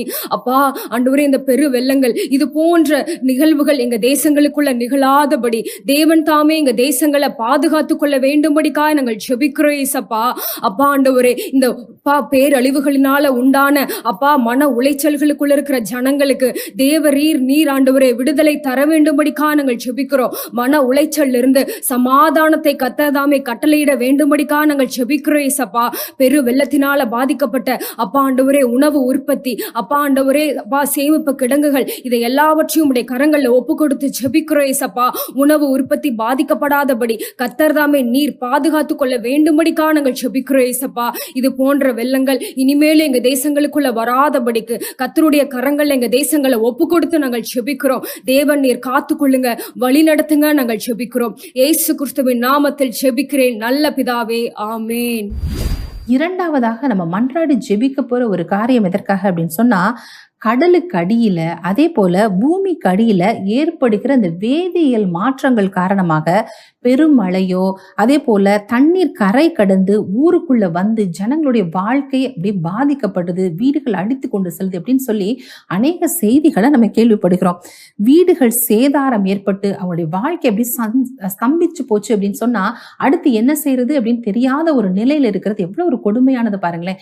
இப்படிப்பட்ட நிலை நம்முடைய தேசத்துல எந்த ஜனங்களுக்கும் வந்துடக்கூடாது, எந்த பகுதிகளுக்கு வரக்கூடாது அப்படிங்கிறதுக்காக நம்ம போராடி ஜெபிக்க வேண்டியது ரொம்பவும் அவசியமாக இருக்கு. இப்படிப்பட்ட பாதிப்புகள் வரக்கூடாது அப்படின்னு சொல்லி தேவனாகிய கர்த்தர் கிருபை செய்யணும் அப்படிங்கிறதுக்காக நம்ம ஜெபிக்கணும். அதே நேரத்துல ஜனங்கள் தேவனை அண்டிக் கொள்ளணும். இப்படி எந்த பாதிப்புகளையும் அவங்க சிக்கிக்கொள்ளக்கூடாது அப்படிங்கிறதுக்காக கர்த்தரையே அவர்கள் அண்டிக் கொண்டு பாதுகாக்கப்படணும் அப்படிங்கிறதுக்காகவும் ஜனங்கள் கூட்டம் கூட்டமாக மரிக்கிற அவல நிலை தடுக்கப்படணும் அப்படிங்கிறதுக்காகவும் ஜனங்கள் செய்த பாவங்களா இருக்கலாம், அதே போல இரத்த பலிகளாக இருக்கலாம், தேவனாய் கர்த்தர் கோபத்து நிமித்தமாக இப்படிப்பட்ட காரியங்கள் நடக்கக்கூடாது அப்படின்னு சொல்லி தேவ பிள்ளைகளை நாம இந்த நாள்ல திறப்பில நின்று மன்றாடி ஜெபிப்போம். எங்கள் அன்பின் பரலோக பிதாவே, நன்றியோடு மை துதிக்கிறோம், மை ஸ்தோத்தரிக்கிறோம் அப்பா. பூமி எங்கும் சுற்றி பார்க்கிறவைகளாகி 7 கண்களை உடையவரே, உம்முடைய நாமத்தை ஸ்தோத்தரிக்கிறோம் ஆண்டவரே. இப்பொழுதும் நாங்கள் தண்ணீரின் மேல் வருகிற ஆபத்துகளுக்காக நாங்கள் ஜெபிக்கிறோம் ஆண்டவரே. அப்பா, கடலுக்கடியில ஆண்டவரே, ஆண்டவரே பூமிக்கடியில ஏற்படுகிறதான வேதியியல் மாற்றங்கள் மூலமாக வருகிறதான பெருமழை வெள்ளங்கள் ஆண்டவரே ஊருக்குள்ள புகுந்து போகாதபடிக்கு ஆண்டவரே இது நிமித்தம் பாதிப்புகள் வராதபடிக்கு நீர் ஆண்டவரை பாதுகாக்கும்படிக்காக நாங்கள் ஜெபிக்கிறோம் ஆண்டவரே. கடலை சீற்றங்கள் நிமித்தமாக தீவுகள் ஆண்டவரே வீடுகள் பாதுகாக்கப்படுவதாக எல்லா ஜனங்களும் ஆண்டவரே அப்பா உம்மை மாத்திரம் அண்டிக் கொள்ளக்கூடிய கிருபையை தருவீராக ஆண்டவரே. இது நிமித்தமாக ஆண்டவரே கூட்டம் கூட்டமாய் மரிக்கிற அவல நிலைகள் எங்கள் தேசங்களிலே மாற பண்ணும்படிக்காக நாங்கள் ஜெபிக்கிறோம் ஆண்டவரே. அப்பா ஆண்டவரே எல்லா ஜனங்களுடைய பாவங்களும் அக்கிரமங்களும் ஆண்டவரே ரத்த சிந்துதல்கள் மன்னிக்கப்படுவதாக கிருபையாய் நீர் மன்னிப்பீராக ஆண்டவரே. அப்பா பூமியினுடைய ரத்த பலிகள், தேசத்தினுடைய ரத்த பலிகள், ஜனங்களுடைய ரத்த பலிகள் பூமியில் இராதபடிக்கு ஆண்டவரே நீர் எடுத்து போட்டு சுத்திகரிப்பீராக ஆண்டவரே. உடைய ரத்தத்தினாலே சுத்திகரித்து ஆண்டவரே எங்கள் தேசங்கள் ஜனங்கள் பாதுகாக்க பண்ணும்படிக்காக நாங்கள் ஜெபிக்கிறோம். நீரே பாதுகாப்பீராக ஆண்டவரே. நீர் பாதுகாக்க போகிறதற்காக ஸ்தோத்திரம். இயேசுவின் நாமத்தில் ஜெபிக்கிறோம் பிதாவே, ஆமென். நல்ல ஒரு ஜெப நேரத்தை கர்த்தர் நமக்கு ஏற்படுத்தி கொடுத்தார். ஜெபத்தில் நம்ம கவனிக்க வேண்டிய காரியம், முதல்ல நாம முன் வந்து ஜெபிக்க துவங்கணும். முதல் அடி நம்ம எடுத்து வைக்கணும். அப்படி ஜெபிக்கும் போதே உங்களுடைய இருதயம் அந்த ஜெபத்தில் இணையும் போது அப்படியே பரிசுத்த ஆவியானவர் உங்களை தம்முடைய கரத்தில் எடுத்துக்கொண்டு நீங்கள் ஏற்றபடி ஜெபிக்க உங்களுக்கு உதவி செய்வதை கண்கூடாக உணர முடியும். ஆனால் என்னன்னா, பரிசுத்த ஆவியானவர் உங்கள் பலவீனத்தில் உதவி செய்து உங்களை ஜெபிக்க வைக்கும்படி நிரப்புவதற்கு முன்னாலேயே பல பேர் ஜெபத்தை நிறுத்தி விடுவார்கள். ஒரு 2 நிமிஷம் ஜெபம் பண்ணி ஆமேன்னு சொல்லிடுவாங்க. அப்படி இல்லை, ஜெபத்தில் ஆழத்துக்குள்ளே நுழையணும். எப்படி எது வரைக்கும் ஜெபம் பண்ணணும், ஒரு சின்ன டிப்ஸ் சொல்கிறேன் பாருங்க. நீங்கள் ஜெபிக்கும் போதே உங்களை தேவனுடைய ஆவியானவர் நிரப்பி ஜெபிக்க வைக்கிறதை தெளிவாக உணர முடியும். துவக்கத்தில் இருந்த எந்த தடுமாற்றமும் எந்த குறைபாடும் இல்லாமல் தெளிவாக ஒரு பாரத்தோட பரிசுத்த ஆவியானவர் உங்களை ஜெபிக்க வைப்பதை உணர முடியும். மாத்திரல்ல, ஜெபிக்கும் போதே அந்த ஜெபத்தை கர்த்தர் கவனித்து விட்டார், கேட்டு விட்டார் என்ற ஒரு மன திருப்தி உங்கள் ஆவியிலே உண்டாகும். அது வரைக்கும் நீங்கள் விடாமல் தொடர்ந்து ஜெபம் பண்ணணும். ஆவியானவர் உங்களை நிரப்பி ஜெபம் பண்ணும்போது அந்த ஜெபம் உணர்ச்சி பூர்வமாக, கர்த்தருடைய ஆவியானவர் துக்கப்பட்டால் அந்த துக்கம் உங்கள் ஜெபத்தில் வெளிப்படும். அவர் மகிழ்ச்சியாக ஜெபித்தால் அந்த மகிழ்ச்சி உங்களுடைய ஜெபத்தில் வெளிப்படும். அவர் அதிகாரமாக ஜெபித்தால் அந்த அதிகாரம், அந்த உணர்ச்சி உங்களுடைய ஜெபத்திலே வெளிப்படும். அது உங்களுடைய உணர்வல்ல, ஆவியானவர் உங்களை நிரப்பி உங்களை ஜெபம் பண்ண வைக்கிறதுனால அவருடைய மனதில் இருக்கிற உணர்வுகள் உங்கள் மனம் வழியாக வெளியே பிரதிபலிக்கும். அதுதான் ஆவியில நிறைந்து ஜெபம் பண்ணுவது. சாதாரணமாக ஆவியானுடைய உதவி இல்லாமல் நானே ஜெபம் பண்ணுகிறேன் என்று சொன்னால் அந்த ஜெபம் இயந்திரத்தனமாக இருக்கும். அந்த ஜெபத்தில் பாருங்களேன், ஏதோ மனப்பாடம் பண்ணி ஒப்பிக்கிற மாதிரி அல்லது மன ஈடுபாடோடு ஜெபிக்காத மாதிரி அந்த ஜெபம் வெறுமையானதாக காணப்படும். இதுதான் அடையாளங்கள். அதனால நாம் எந்த காரியத்துக்கு ஜெபம் பண்ணுறோமோ அதில் ஒரு சாட்டிஸ்ஃபேக்ஷன், கர்த்தர் இந்த ஜெபத்தை கேட்டு விட்டார் என்ற ஒரு திருப்தியை கர்த்தர் ஆவியில் தர்ற வரைக்கும் தொடர்ந்து நீங்கள் ஜெபிக்கணும். ஆனால் ஒரு நிகழ்ச்சியில் இதெல்லாம் சாத்தியமா என்றால் கண்டிப்பாக அது முடியாது. நிகழ்ச்சியில் இவ்வளோ நேரம்தான் ஜெபத்துக்கென்று நம்ம வச்சிருப்போம். அதனால்தான் நான் சொல்லுவது, நிகழ்ச்சியிலே நீங்கள் தெரிந்து கொண்ட ஜெபிக்கும்படிக்கு வேண்டிக் கொள்ளப்பட்ட காரியங்களை தொடர்ந்து உங்களுடைய தனி ஜெபத்தில் வச்சு நான் சொன்ன இந்த முறையிலே நீங்கள் ஜெபிக்க வேண்டும். அப்படி ஜெபிச்சு பாருங்க. முதல்ல ஸ்டார்டிங் நம்ம தான் ஸ்டார்ட் பண்ணுறோம். அப்போது ஸ்டார்ட் பண்ணி நம்ம ஜெபித்து கொண்டே இருக்கும்போது பரிசுத்த ஆவியானவர் நிரப்பி அவர் ஆவியோடும் உண்மையோடும் ஜெபிக்க உதவி செய்வார். அந்த ஜெபம் அப்படியே ட்ராக் மாதிரி வித்தியாசமாக ஆழமாக ஆவியினுடைய அபிஷேகத்தோடு வெளிப்படுத்துவதை நீங்களே உணர முடியும். அப்படி ஜெபிக்கும்போது அந்த ஜெபத்தில் தேவனுடைய உணர்வுகள் வெளிப்படும். அந்த ஜெபத்தில் ஒரு சாட்டிஸ்ஃபேக்ஷன், ஒரு திருப்தி. கர்த்தர் அந்த ஜெபத்தை ஏற்றுக்கொண்டு விட்டார். அன்னாளுடைய மனசில் எப்படி ஒரு சாட்டிஸ்ஃபேக்ஷன் வந்தது, கர்த்தர் அந்த ஜெபத்தை கேட்டு விட்டார் என்று. அந்த மாதிரி ஒரு நிலை வருகிற வரைக்கும் நீங்கள் தொடர்ந்து ஜெபம் பண்ணணும்.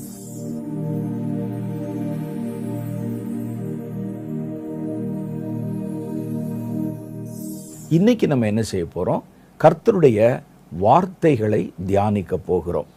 இப்போ இன்னைக்கு நம்முடைய தியானத்திற்கென்று தெரிந்து கொண்ட வேத வசனம் சங்கீத புஸ்தகம் 8வது அதிகாரம் 2வது வசனம். பகைஞனையும் பழிகாரனையும் அடக்கி போட தேவரீர் உம்முடைய சத்துருக்களின் நிமித்தம் குழந்தைகள் பாலகர் வாயினால் பெலன் உண்டு பண்ணினீர். அவங்க என்ன சொல்றாங்கன்னா, பகைஞனையும் பழிகாரனையும். யார் பகைஞன்? வேதம் சொல்லுது சாத்தான், மனித குல எதிரி. அவன் திருடன். மனிதரிடத்திலே வந்தாலே அவர்களிடத்தில் இருக்கிற நன்மைகளை திருடவும் அவர்களை கொல்லவும் அழிக்கவும் வருகிறான். அதான் வேதம் நமக்கு காட்டுது. அப்போ மனுஷகுல விரோதி பகைஞனையும், அடுத்து நம்ம மேலே குற்றம் சுமத்தி கொண்டே இருக்கிறவன் பழிகாரன். இரவும் பகலும் தேவனுடைய பிள்ளைகள் மேலே குற்றம் சுமத்தி கொண்டிருக்கிறவன் தாழ தள்ளப்பட்டு போனான் என்று வெளிப்படுத்துகிற விசேஷத்தில் வாசிக்கிறோம். அப்போ சாத்தானுடைய வேலை என்னென்னா குற்றஞ்சாட்டி கொண்டே இருப்பது. நீங்கள் என்ன செஞ்சாலும் அதில் ஒரு குற்றம். பாருங்க, அவன் விருதாவாகவா ஜெபிக்கிறான், விருதாவாக உட்காந்து பைபிளை கோடு போட்டு படிக்கிறான், விருதாவாக ஊழியம் செய்கிறான். அவன் எல்லாவற்றையும் எதிர்பார்ப்பின் நோக்கத்தோடு தானே வேலை செய்கிறான். எல்லாவற்றுக்கும் ஒரு லிமிட் இருக்குல்ல, அப்படி இப்படின்னு உங்களை பற்றி குறை சொல்லி கொண்டே இருப்பது. யோபு தன் காலத்தில் ஒரு நீதிமானாக இருந்தார். அவருடைய வாழ்க்கையை பொறுத்தளவில் அப்பழுக்கில்லாத ஒரு வாழ்க்கை. தன்னுடைய பிள்ளைகளோடு கூடி வரும்போதெல்லாம், ஒருவேளை என்னை அறியாமல் என் பிள்ளைகள் தவறு செஞ்சிருக்கலாம், நான் என்னுடைய மனப்பதட்டத்தில் வாய் தவிர ஏதாவது பேசியிருக்கலான்னு சொல்லி ஒவ்வொரு முறை பிள்ளைகள் வரும் பொழுதும் தங்களை சுத்திகரித்து கொள்வதற்கான ஜெபத்தை நடத்துவாங்க. அப்போ அந்த மாதிரி தன்னை நீதிமானாக நிலைநிறுத்தி கொண்ட யோபுவை குற்றம் சாட்ட சாத்தான் நேராக தேவபுத்திரர் நடுவில் பரலோகத்தில் போய் நின்னான். யோபு விருதாவாகவா உம்மை ஆராதிக்கிறான், விருதாவாகவா உம்மை சேவிக்கிறான் என்று சொல்லி அவன் மேலே குற்றம் சாட்டினான். அப்போ வேதம் என்ன சொல்லுது? பகைஞனையும், நம்ம மேலே குற்றம் சுமத்துகிற பழிகாரனையும், அப்போ சாத்தானை அடக்கி போட, சாத்தான் செய்கிற கிரியைகளை அடக்கி போட தேவரீர் உம்முடைய சத்துருக்களின் நிமித்தம். கர்த்தருடைய சத்துருக்கள் யார் அப்படின்னு கேட்டால், மனிதன் கர்த்தருடைய சத்துரு அல்ல. யார் கர்த்தருடைய சத்துரு? கர்த்தருடைய சத்துரு பிசாசு, சாத்தான். பழைய பாம்பு என்று சொல்லப்படுகிற விழுந்து போன சாத்தான். சத்துருக்கள்னு போட்டிருக்கே.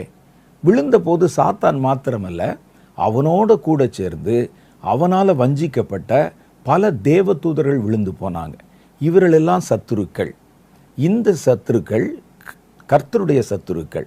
ரெண்டாவது யார் சத்துருக்கள்னா, இந்த விழுந்து போன தேவதூதர்களான கர்த்தருடைய சத்துருக்களுடைய பேச்சை கேட்டு அவர்களால் இயக்கப்படுகிற மனிதர்களும் சத்துருக்கள். மனிதர்கள் அவன் பிடிச்சி கடவுளுக்கு எதிராக வேலை செய்ய வைத்து அவர்களுக்கு நாய்க்கு எலும்பு துண்டை போடுற மாதிரி பாவம், இச்சை அல்லது செல்வம், பணம் போன்றவைகளை கொடுத்து கடவுளுக்கு எதிராக தூண்டிவிட்டு வேலை செய்ய வைப்பான். அந்த மனிதர்களும் சத்துருக்கள். அவர்கள் அதிகார பீடத்தில் இருப்பாங்க, பெரிய பெரிய ஆட்சி கட்டில் இருப்பாங்க, ராஜாக்களாக இருப்பாங்க, எங்கே வேணுமானாலும் இருப்பார்கள். அவர்கள் தேவனுக்கு எதிராகவும் தேவனுடைய பிள்ளைகளுக்கு எதிராகவும் தூண்டிவிடப்பட்டு சாத்தானாலே இயக்கப்படுகிறவர்கள். அவர்களையும் சத்துரு என்று வேதம் சொல்லுது. இவர்களை எல்லாம் அடக்கி போட கர்த்தர் என்ன செய்கிறாரா? சத்துருக்களின் நிமித்தம் குழந்தைகள், பாலகர்கள், சின்ன குழந்தைகள் இருக்காங்க பாருங்க, அவர்களுடைய வாயிலே பெலன் உண்டு பண்ணினார். இது நமக்கு ஒரு ஆச்சரியத்தை தருகிறது. யுத்த களத்தில் சத்துருவை அடக்கி போட பலமுள்ள ஆளைத்தான் கொண்டு வந்து நிறுத்துவாங்க இல்லை? அவர்கள் அதுக்காக விசேஷ பயிற்சி எடுத்து விசேஷமாக அவர்கள் சண்டை கலைகளை கற்றுக்கொண்டு இராணுவத்தில் எப்படி சண்டை போடணும் என்ற யுத்த முறைகளை தெரிந்து தங்களுடைய சரீரத்தை நல்லா டியூன் பண்ணி வளர்த்து பலவான்களாக காட்சியளிக்கிறவங்க தான் சத்துருக்களை அடக்கி போட யுத்த களத்திலே நிறுத்தப்படுவாங்க. ஆனால் கர்த்தர் இங்கே வித்தியாசமாக ஒரு காரியம் செய்கிறார். பாலகர்களை கொண்டு போய் நிறுத்துகிறார், குழந்தைகளை நிறுத்தப் போகிறார். அவர்கள் கர்த்தருடைய சத்துருக்களான விழுந்து போன தூதர்கள், பிசாசு, குற்றம் சுமத்துகிறவன், பழிகாரன், பகைஞன், இவர்களெல்லாம் அடக்கி போட குழந்தைகளை கொண்டு போய் நிறுத்துகிறாராம். சின்ன பிள்ளைங்களை. ஏன் அப்படின்னு சொன்னால், சின்ன குழந்தைகளுக்கு சரீரத்திலையும் சரி அனுபவத்திலும் சரி எந்த விதமான பலம் இருக்காது. இந்த பலமில்லாத ஆட்களை கொண்டு போய் நிறுத்தும் போது அதில் முழுமையாய் தேவன் தம்முடைய பலத்தினால் அவர்களை நிரப்ப முடியும்.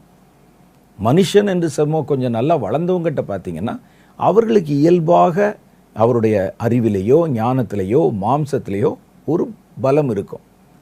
அந்த பலத்து கர்த்தர் தம்முடைய பலத்தினால் நிரப்பும் போது அவருடைய மாம்ச பலம் கூட சில நேரத்தில் வேலை செய்யும்.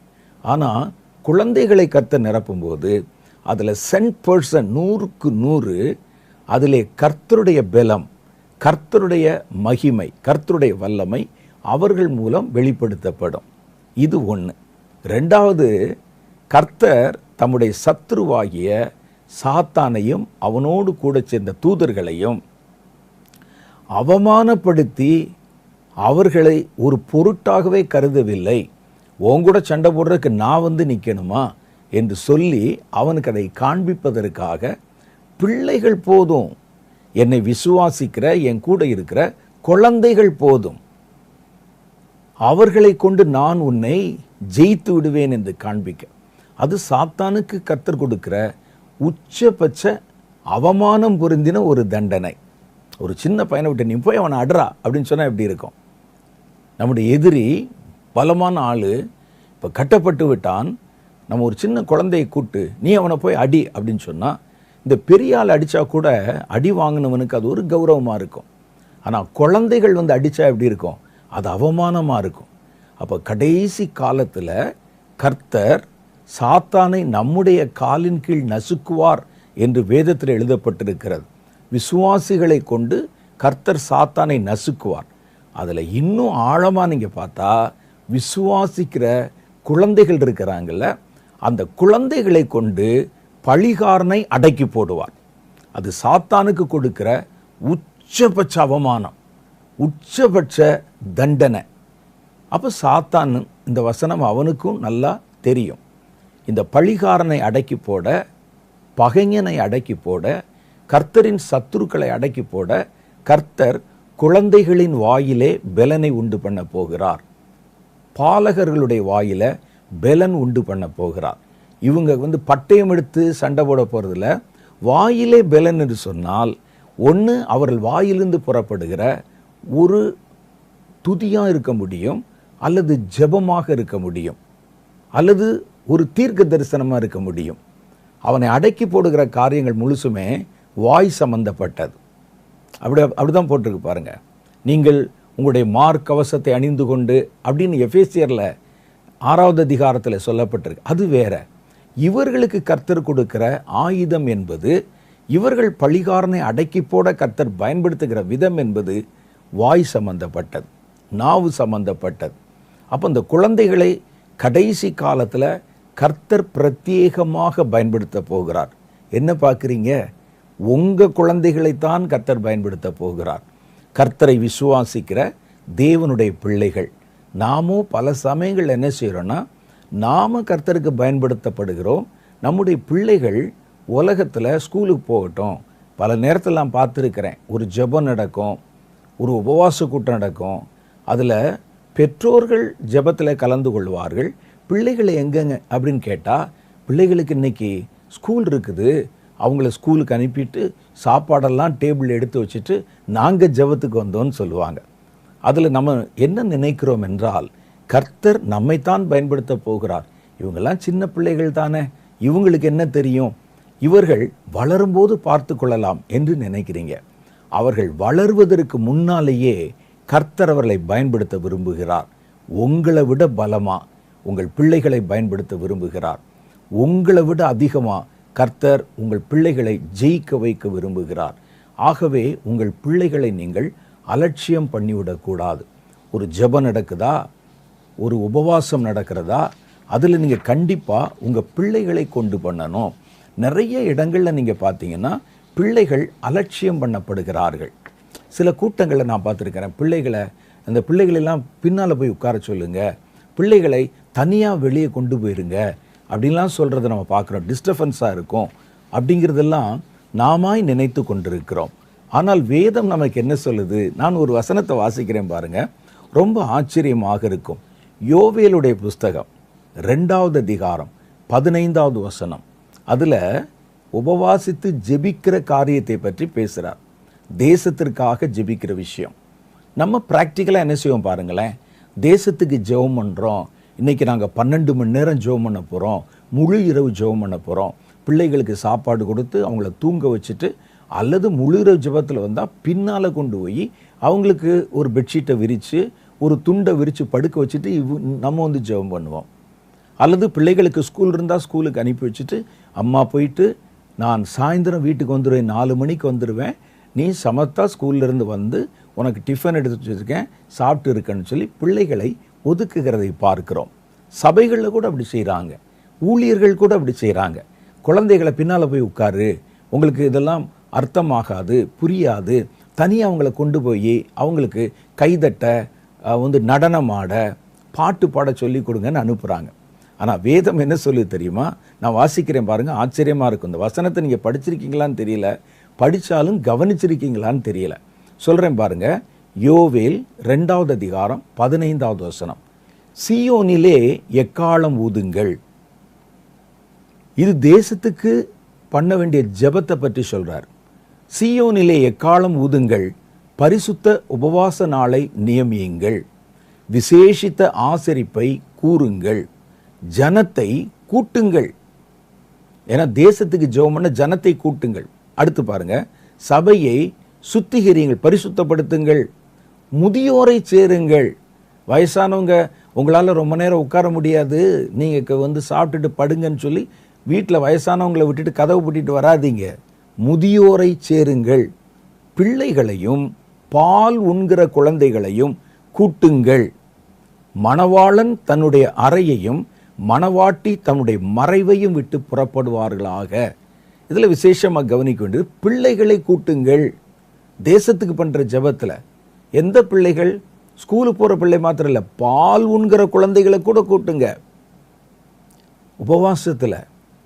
அடுத்து, கர்த்தருடைய பணிவிடைக்காரராகிய ஆசாரியர்கள் மண்டபத்துக்கும் பலிபீடத்துக்கும், அது ஆசாரியர்களை பற்றி. கடைசி வசனம் 18வது வசனம் சொல்லுது, அப்பொழுது கர்த்தர் தமது தேசத்திற்காக வைராகியம் கொண்டு தமது ஜனத்தை கடாட்சிப்பார். அதான் ஒரு தேசத்துக்கு நம்ம செய்கிற ஜெபம் கர்த்தரால் ஏற்றுக்கொள்ளப்பட்டு கவனிக்கப்படணும்னா, நாம் நினைக்கிற மாதிரி குறிப்பிட்ட ஜனங்களை மாத்திர அல்ல, எல்லாரையும் கூட்டுங்க. பிள்ளைகள் விதிவிலக்கல்ல, பிள்ளைகள் வரணும். சின்ன குழந்தை, கை குழந்தை வச்சு தூக்கிட்டு வா, பால் உண்கிற குழந்தை அங்கே இருக்கணும். அந்த மொத்தமான அந்த உபவாசம், அந்த விசுவாசம், பிள்ளைகள் கூட ஜெபிக்கிற அந்த ஜெபம் தேவன் தேசத்துக்கு இறங்குவதற்கு உதவி செய்கிறது. யோனாவின் காலத்தில் நினிவேல ராஜாவும் ஜனங்களும் ஜெபம் பண்ணது மாத்திரம் இல்லை, ஆடு மாடுகளையும் உபவாசத்தில் விட்டாங்க.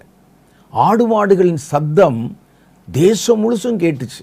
அந்த குறிப்பிட்ட நேரத்தில் அதற்கு சாப்பாடு கொடுக்கவோ, நீர் எடுத்து வைக்கவோ, தண்ணி எடுத்து வைக்கவோ ஆள் இல்லாமல் ஃபுல்லாக ஃபாஸ்டிங். அந்த மாடுகளின் சத்தம். அப்போ அந்த முழு உபவாசம். அப்போ உபவாசத்தில், ஜெபத்தில், தேசத்துக்கு போராடுகிறதுல நம்ம ஃபில்டர் பண்ணி இவர்கள் தான் ஜெபிக்கலாம் என்று நினைக்கிறோம். ஆனால் வேதம் சொல்லுது, பிள்ளைகளுக்கு அந்த ஜெபத்தில் ஒரு பங்கு இருக்கிறது. பாலுங்கிற குழந்தைகளுக்கு கூட அவங்க அந்த இடத்துல கொண்டு வரப்பட்டு நேரத்துக்கு நேரம் அவர்களுக்கு உணவு கொடுக்க முடியாமல் அவங்கள கொஞ்சம் நேரம் அங்கே காக்க வைத்து படுக்க வச்சிருக்கிறது கூட, அவங்க பிரசன்ஸ் அங்கே நிற்கிறது கூட தேவனுடைய மனதை தீவிரமாக இறங்க பண்ணும். யோவேல் அதைத்தான் சொல்லுகிறார். பாருங்க, பிள்ளைகளையும் பால் உண்கிற குழந்தைகளையும் கூட்டி சேருங்கள். இதில் உபவாச ஜெபத்தில் என்று அவர் சொல்லுகிறதை பார்க்கிறோம். சமீப காலமாக நமக்கு என் மனசை ரொம்ப வருத்தி கொண்டிருக்கிற ஒரு காரியம், பிள்ளைகளுக்கு எதிராக நடத்தப்படும் தீமைகள். இது ரொம்ப இப்போ சமீபத்தில் நீங்கள் பார்த்தீங்கன்னா எப்ஸ்டீன் ஃபைல்ஸ் அப்படின்னு உலகத்தின் பல பிரபலங்கள் அவர்கள் செய்த பாவங்கள், அதை யாரோ ஒருவர் எல்லாவற்றையும் பதிவு பண்ணி, எப்ஸ்டீன் என்கிறவர் அதை ரெக்கார்டாக வச்சு அதை வெளியே விட்டு பிளாக்மெயில் பண்ண ஆரம்பித்தாங்க. அதில் பல உலக தலைவர்கள் இருக்கிறாங்க, பல உலகத்தினுடைய செலிபிரிட்டிஸ், பெரியவர்கள், ரொம்ப பிரபலமானவர்கள் அங்கே இருக்கிறாங்க, நடிகர்கள் இருக்கிறாங்க, விளையாட்டு வீரர்கள் இருக்கிறாங்க. அதில் ஒரு குறிப்பிட்ட ஒரு ஐலாண்டு, ஒரு தீவை விலைக்கு வாங்கி அந்த தீவில் உல்லாச விடுதிகளை ஏற்படுத்தி வைத்து மனம் விரும்புகிற மாதிரி அங்கே இருக்கலாம், எந்த பாவத்தையும் தண்ணீரை போல பருகலாம் அப்படின்னு வச்சு அதில் எல்லாருக்கும் அனுமதி கொடுக்க மாட்டாங்க. உலகத்தில் இருக்கிற பிரபலமானவர்கள், உலகத்தில் இருக்கிற பல தேசங்கள் இருக்கிற மிக முக்கியமானவர்கள், லீடர்ஸு, தலைவர்கள், வியாபாரிகள், அப்புறம் விளையாட்டுத்துறை வீரர்கள், சினிமா நடிகர்கள், இவங்களை எல்லாம் கோடிக்கணக்கில் பணம் கொடுத்து அந்த தீவுக்கு வருவாங்க. அந்த தீவில் வந்து தங்கியிருப்பாங்க. அங்கே அவர்கள் செய்கிற பாவத்தில் பிரதானமான பாவம் குழந்தைகளோடு வல்லுறவு கொள்வது. இதுக்காக உலகத்தில் பல தேசங்கள்லேருந்து சின்ன குழந்தைகளை கடத்தி கொண்டு போகிறாங்க. கடத்தி கொண்டு போய் அவர்களை துன்புறுத்தி, சின்ன குழந்தைகள்னா 7 வயசு 8 வயசு 6 வயசு கூட பிள்ளைகளை கொண்டு போய் அங்கே அவர்களை அருவருப்பாக நடத்தி, பயமுறுத்தி, கொலை செய்து, நரபலி கொடுத்து, அந்த எப்ஸ்டீன் ஃபைலை பற்றின விஷயங்கள்லாம் நீங்கள் படித்து பார்த்தீங்கன்னா அவ்வளோ பயங்கரமாக இருக்கும். அதில் மிக முக்கியமாக அவர்கள் என்ன செய்கிறார்கள், குழந்தைகள், அந்த சின்ன குழந்தைகள், ஆண் பிள்ளைகளையும் கூட பயன்படுத்துகிறாங்க, பெண் பிள்ளைகளையும் பயன்படுத்துகிறாங்க. 7 வயசு 8 வயசு 6 வயசு பிள்ளைகள் காணாமல் போயிடுறாங்கல்ல, பிள்ளைகள் அங்கே மிஸ்ஸிங் அப்படின்னு கேள்விப்படுவோம். அப்புறம் அவங்க என்னானாங்கிற தகவலே நமக்கு இருக்காது. இந்தியாவில் பல்லாயிரக்கணக்கான குழந்தைகள் காணாமல் போய் இன்னைக்கு வரைக்கும் அந்த கேஸ் கண்டுபிடிக்கப்படாமலே இருக்கிறது. இந்தியாவில் மாத்திரம் இல்லை, உலகத்தினுடைய பல தேசங்களில் குழந்தைகள் இந்த விதமாக கடத்தி கொண்டு போகப்பட்டு கொலை செய்யப்படுகிறார்கள். 100 காரியம் சொல்கிறாங்க. இந்த சின்ன குழந்தைகள் இடத்திலே வல்லுறவு கொள்ளும்போது, அவர்களை பயமுறுத்தி காரியங்களை செய்யும்போது, அவர்களுக்குள்ளே இருக்கிற நாளமில்லா சுரப்பி, அந்த சுரப்பியிலிருந்து சுரக்கிற ஒரு திரவம், அது ரொம்ப வேகமாக சுரக்குமா. அந்த சுரப்பியில் சுரக்கிற அந்த திரவத்தை இன்ஜெக்ஷனில் எடுத்து ஒரு மருந்து செய்கிறாங்க.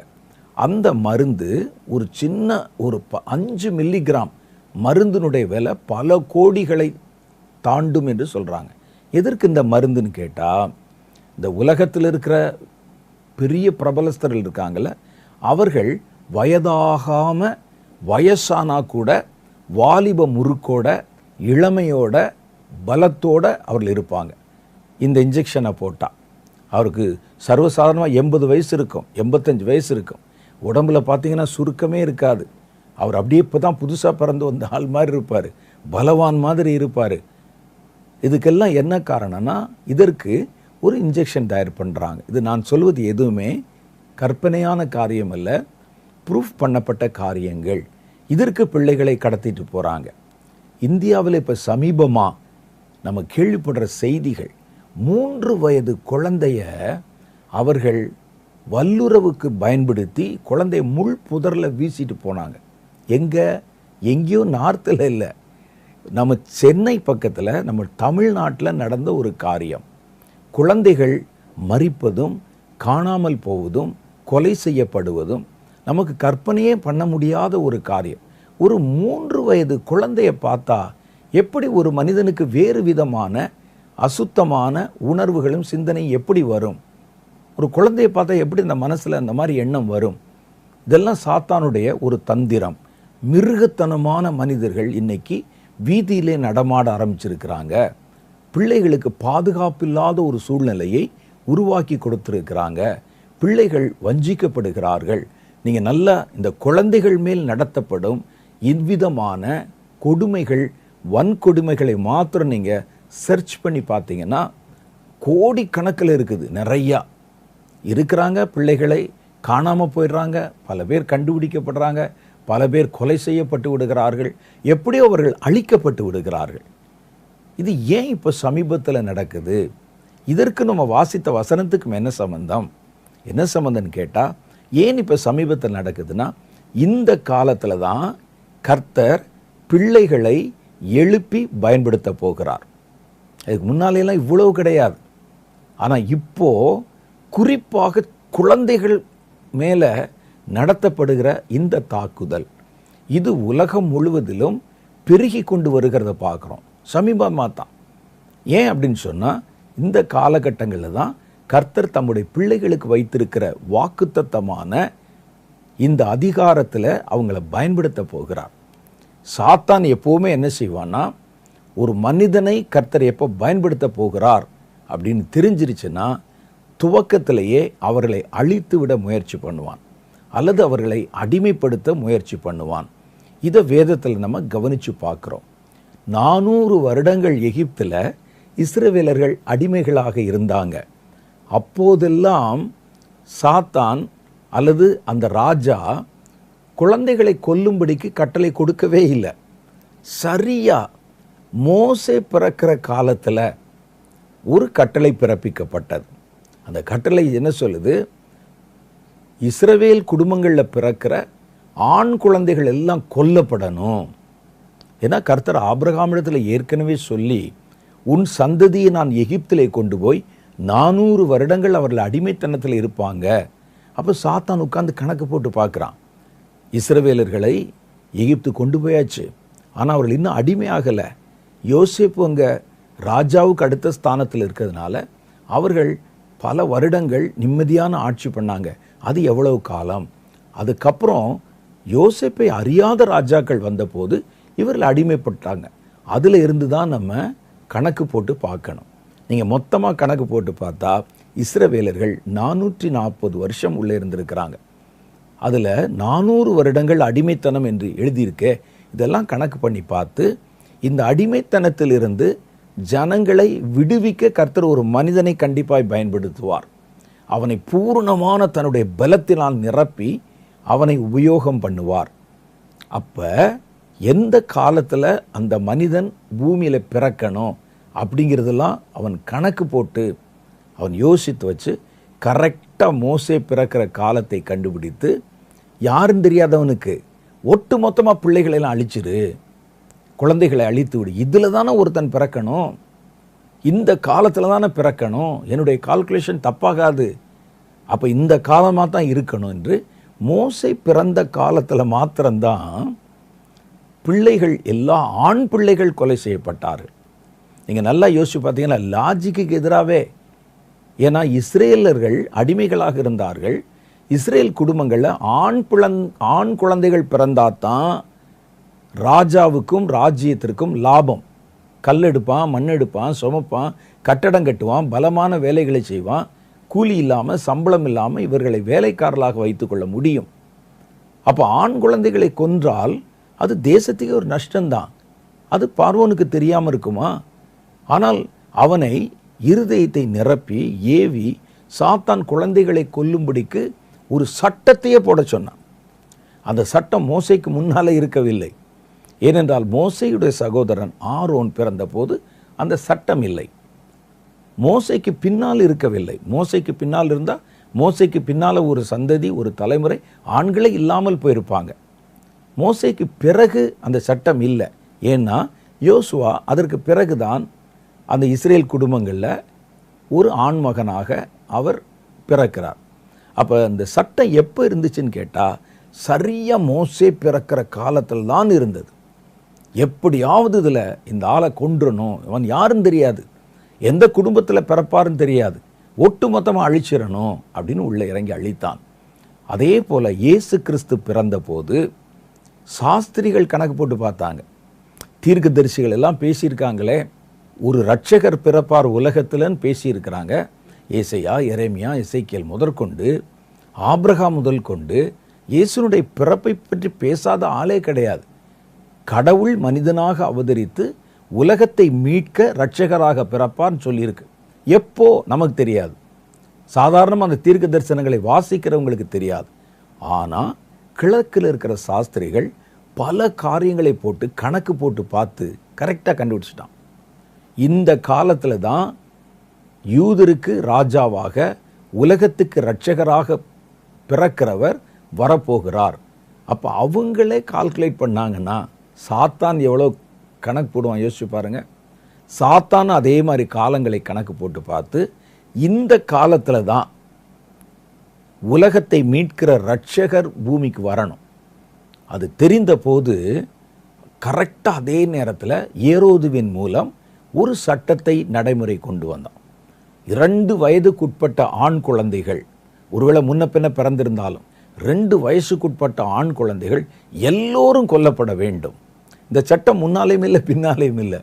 இயேசு பிறந்த போது அப்போ சாத்தான் என்ன செய்வான்னா, அவனுக்கு எதிராக வரக்கூடிய அல்லது ஜனங்களுக்கு கர்த்தர் பயன்படுத்த போகிற ஒரு பாத்திரம் அல்லது ஒரு கூட்டம் ஜனங்கள் எழும்ப போகிற காலத்தை அவன் மோப்பம் பிடிச்சிட்டான்னா அவர்களை துவக்கத்திலே அழித்து விடுவதற்கு அவன் அவ்வளவு தீவிரம் காட்டுவான். இப்போ குழந்தைகளுக்கு எதிரான வன்முறைகள் உலகம் முழுவதும் அரங்கேறுகிறதை பார்க்கும்போது இது தற்செயலாய் நடக்கிற காரியம் அல்ல. இந்த காலத்தில் தான் கர்த்தர் பிள்ளைகளை பயன்படுத்த போகிறார். உங்கள் பிள்ளைகளை கர்த்தர் எடுத்து உபயோகப்படுத்த போகிறார். எதுக்கு பயன்படுத்த போகிறார்? சாத்தானை அடக்கி போட, சதிகாரனை அடக்கி போட, பகைஞனை அடக்கி போட, அவனுடைய தூதர்களோடு கூட சேர்ந்து பிசாசின் கூட்டத்தை அடக்கி போட பாலகருடைய வாயிலே பெலன் உண்டு பண்ண போகிறார். அப்போ இது தெரிஞ்சிருச்சுன்னா என்னைய மிதிக்க போகிற, என்னுடைய கட்டளைகளை, என்னுடைய சதி திட்டங்களை முறியடிக்க போகிற, அடக்கி போட போகிற ஒரு கூட்டம் எழும்ப போகுதே, அது குழந்தைகளாக அல்லவா இருக்கிறது. அப்போ அவர்களை விடக்கூடாது என்று தான் கங்கணம் கட்டி கொண்டு முன்னெப்போதும் இல்லாத அளவிற்கு பிள்ளைகளுக்கு இத்தனை போராட்டங்கள். பாருங்க, இஸ்ரேல் அமெரிக்கா இணைந்து ஈரான் மேல் அட்டாக் பண்ண போது குழந்தைகள் பொதுவாக யுத்தத்தில் என்ன செய்வாங்கன்னு கேட்டால் இராணுவ தளங்கள் இருக்கிற இடத்துல தான் குண்டு போடுவாங்க. ஆனால் இந்த முறை ஸ்கூலில் பிள்ளைகள் அங்கே இருக்கிறாங்க. ஸ்கூலில் பிள்ளைகள் இருக்காங்கன்னா தேசத்தில் வார் நடந்துகிட்டு இருக்கு. அப்போ ஸ்கூல் நடக்குதுன்னு சொன்னால் என்ன அர்த்தம்? அவர்கள் யுத்தம் வந்தால் ஊருக்குள்ளே ஸ்கூல் மேலெல்லாம் போட மாட்டாங்கங்கிற நம்பிக்கையிலலாம் ஸ்கூல் நடக்குது. எங்கே வேணுமானால் குண்டு விழலாம் என்று நினைத்திருந்தால் அன்றைக்கு பள்ளியே இருந்திருக்காது, ஸ்கூல் கிடையாது, யுத்தம் முடிகிற வரைக்கும்ல சொல்லியிருப்பாங்க. பள்ளியில் ஸ்கூல் நடந்துகிட்டு இருக்குது, பிள்ளைகள் எல்லாம் அசம்பிளியில் நிற்கிறாங்க. ஒரு பெரிய குண்டு போட்டு 180 குழந்தைகள் ஸ்பாட்டில் மரணம், கருகி, உடல் கருகி. பிள்ளைகளை அழிப்பது, அவர்களை சீரழிப்பது, அவர்களை கொல்லுவது, ரத்தம் சிந்த வைப்பது இன்னைக்கு உலகத்தில் தீவிர நடைமுறையாக இருக்குது. அப்போ சாத்தானால் பயன்படுத்தக்கூடியவருடைய மனதில் வன்மையான காரியங்களை, ஒரு பயங்கரத்தை, வன்மத்தை ஏற்படுத்தி பிள்ளைகள் மேலே அவர்களை வெறிநாய்களைப் போல கட்டவிழ்த்து விடுகிற சாத்தானுடைய தந்திரம் அரங்கேறுகிறது. நம்ம பார்க்குற ரவுடிஸு, கீழே இருக்கிறவங்க குடிகாரர்கள் இவங்க தான் பிள்ளைகளை இந்த மாதிரியாக கொண்டு போய் அவர்களை அழித்து விடுகிறார்கள் என்று நினைச்சா அது தப்பு. அவங்க மாத்திரம் கிடையாது, பெரிய பெரிய இடத்துல இருக்கிறவங்க, பெரிய அதிபர்கள், உலகத்தில் ஆளுமை செய்கிறவர்கள், நல்ல அதிகார வர்க்கத்தை சேர்ந்தவர்கள், வியாபாரிகள், பெரிய வியாபாரிகள், சினிமா நட்சத்திரங்கள், பெரிய பெரிய பிரபலங்கள், வெளியே பார்த்தீங்கன்னா டிப்டாப்பாக இருப்பான், இவர்கள் கூட பிள்ளைகள் மேலே, பெரிய பெரிய மத குருக்கள், மத குருமார்கள், இவர்கள் கூட இந்த பிள்ளைகள் மேலே வன்மம் வைத்து அவர்கள் மேலே இப்படிப்பட்ட கொடிய வன்புணர்வுகளையும் வன்மையான காரியங்களை ஏற்படுத்தி பிள்ளைகளை அழிக்க முற்படுத்தப்படுவது சாதாரணமாக நம்ம கடந்து போக வேண்டிய விஷயம் அல்ல. இது கவனிக்க வேண்டிய விஷயம். அந்த பிள்ளைகளை குறிவைத்து சாத்தான் இப்போ பலமாக இறங்கி இருக்கிறான். இந்த பிள்ளைகள் எழும்பினால் இந்த பிள்ளைகளை தானே கர்த்தர் பயன்படுத்த போறாரு. என்னை அடக்கி போட, என்னுடைய பலத்தை மட்டுப்படுத்த குழந்தைகளைத்தான் எடுத்து பயன்படுத்த போறாரு. இதற்காக பிள்ளைகளுடைய கவனத்தை சிதறடிப்பது, பிள்ளைகளை கருவிலேயே அழித்து விடுவது. நீங்கள் பாருங்கள், கருவிலே பிள்ளைகள் அழிக்கப்படுறாங்க. தப்பான உறவு முறையிலே பிறக்கிற பிள்ளைகளுடைய எண்ணிக்கை 7 மடங்கு அதிகரிச்சிருக்குது இப்போது உலக அளவில். அப்போ அந்த குழந்தைகளை கருவிலே அழிச்சிடுறாங்க பல பேர். அல்லது பிள்ளைகள் உலகத்துக்கு வந்த பிறகு, பிறந்த பிறகு அவர்கள் ஆட்களால் கடத்தப்பட்டு அவர்களை மிஸ்யூஸ் பண்ணி கொலை செய்து அவர்களை அழித்து விடுகிறார்கள். இதெல்லாம் ஒரு பக்கம். இன்னொரு பக்கம் என்ன தெரியுமா? வளருகிற பிள்ளைகளை சாத்தான் மனதை டைவர்ட் பண்ணி கடவுளை விட்டு தூரமாய் பிரித்து விடுகிறான். இவங்க தேவனோடு இணைஞ்சிருந்தா தானே கர்த்தர் தருகிற அந்த அதிகாரத்தை வாங்கி கொண்டு என்னை அடக்கி போட முயற்சி பண்ணுவாங்க. அவருடைய வாயிலே அந்த பெலனை கர்த்தர் தந்தால் தானே அது நடக்கும். அப்போ இவங்கள ஒருவேளை மற்ற மாதிரி அவர்களை கிட்னாப் பண்ண முடியலை, அவங்கள அழிக்க முடியலை, அல்லது அவர்கள் மேலே ஒரு வன்மத்தை செலுத்த முடியலை, அது ஒரு பக்கம் நடந்து கொண்டிருந்தாலும் இன்னொரு பக்கம் பிள்ளைகளை தன்னுடைய கட்டுப்பாட்டுக்குள் கொண்டு வருகிற ஒரு தீவிர முயற்சியிலே சாத்தான் ஈடுபடுகிறான். அதான் நம்ம ரொம்ப கவனிக்க வேண்டியது. பிள்ளைகள் வீட்டில் தான் இருப்பாங்க, ஆனால் அவர்கள் உங்கள் கட்டுப்பாட்டில் இருக்க மாட்டாங்க. அது வரைக்கும் அவர்கள் உங்கள் கட்டுப்பாட்டில் இல்லை என்பதை தெரிகிற வரைக்கும் நீங்கள் உங்கள் பிள்ளைகள் உங்ககிட்ட தான் இருக்கிறதா நினைப்பீங்க. இன்றைக்கு பிள்ளைகளை இயக்குவதற்கு நிறைய வசதிகள், நிறைய சோஷியல் மீடியாஸ், பிள்ளைகளை பார்த்தீங்கன்னா 24 மணி நேரம் அதில் தான் இருப்பாங்க. நான் இதை குறித்த ஒரு செய்தி, தெளிவான செய்தியை இதற்கு முன்னால், சில வாரங்களுக்கு முன்னால் நான் இதில் பேசியிருக்கிறேன். பிள்ளைகள் மேலே, வாலிபர்கள் மேலே, அவர்கள் எல்லாம் நம்ம வீட்டில் இருக்கிற மாதிரி நமக்கு தெரியும், ஆனால் அவர்களை சாத்தான் தன்னுடைய கட்டுப்பாட்டில் வைத்து கொள்ளுவான். சபையிலே பிள்ளைகள் இருக்கிற மாதிரி தெரியும், ஆனால் சபையின் கட்டுப்பாட்டில் இருக்க மாட்டாங்க. வீட்டில் பிள்ளைகள் இருக்கிற மாதிரி தெரியும், ஆனால் அவர்கள் பெற்றோருடைய கட்டுப்பாட்டில் இருக்க மாட்டாங்க. இவங்களெல்லாம் யாரோ ஒருவர் எங்கிருந்தோ வழி நடத்துவார். நீங்கள் பாருங்கள், குழந்தைகள் கையில் முதற்கொண்டு சமூக வலைத்தளங்கள், மொபைல் ஃபோனு, டேப்ஸு, புதிய புதிய விஞ்ஞான வசதிகள் பிள்ளைகளிடத்துல தான் இருக்குது. நீங்கள் ஒரு விஷயத்தை கவனித்து பார்த்துருக்கீங்களா? இப்படிப்பட்ட காரியங்களை பயன்படுத்துகிற அறிவு பெரியவர்களை விட பிள்ளைகளுக்கு தான் அபாரமாக இருக்குது. அது எப்படி சாத்தியமாது? சின்ன குழந்தை முதற்கொண்டு, ஒரு வாலிப தம்பி தன்னுடைய மகளை, ஒரு 1.5 வயசு இருக்கும், அவர் அழைத்து கொண்டு வந்தார். அவர் சொன்னார், ஒரு ஃபோன் வச்சுருந்தா பாருங்கள், இன்னும் 1 வயசு, அம்மா அப்பா கூட சரியாக பேச வரலை, ஃபோன் வச்சுருந்தா அதை எடுத்து வேணும்னு கேட்குது. அது அடம்பிடிச்சு வாங்கி அதுவே அன்லாக் பண்ணி தனக்கு விருப்பமான பாட்டை அதுவே கிளிக் பண்ணி எப்படித்தான் தெரியலன்னு. இது எப்படி வருகிறது? அது சாத்தானுடைய தந்திரம். அந்த சமூக வலைத்தளங்களை உலகத்தில் இன்னும் அதிகமாய் பரவச் செய்து, குறிப்பாக பிள்ளைகள் அதோடு கூட இல்லாதபடிக்கு, அந்த நேரத்தை செலவழிக்காமல் இருக்கவே முடியாதபடி ஒரு அடிக்ஷனுக்குள்ளே அவங்கள மாற்றி அவர்களை உங்களை விட்டு தூரமாக பிரிச்சிருவான். சாப்பிட வீட்டில் இருப்பான், வீட்டில் தான் தூங்குவான், வீட்டில் தான் ஸ்கூலுக்கு போவான்.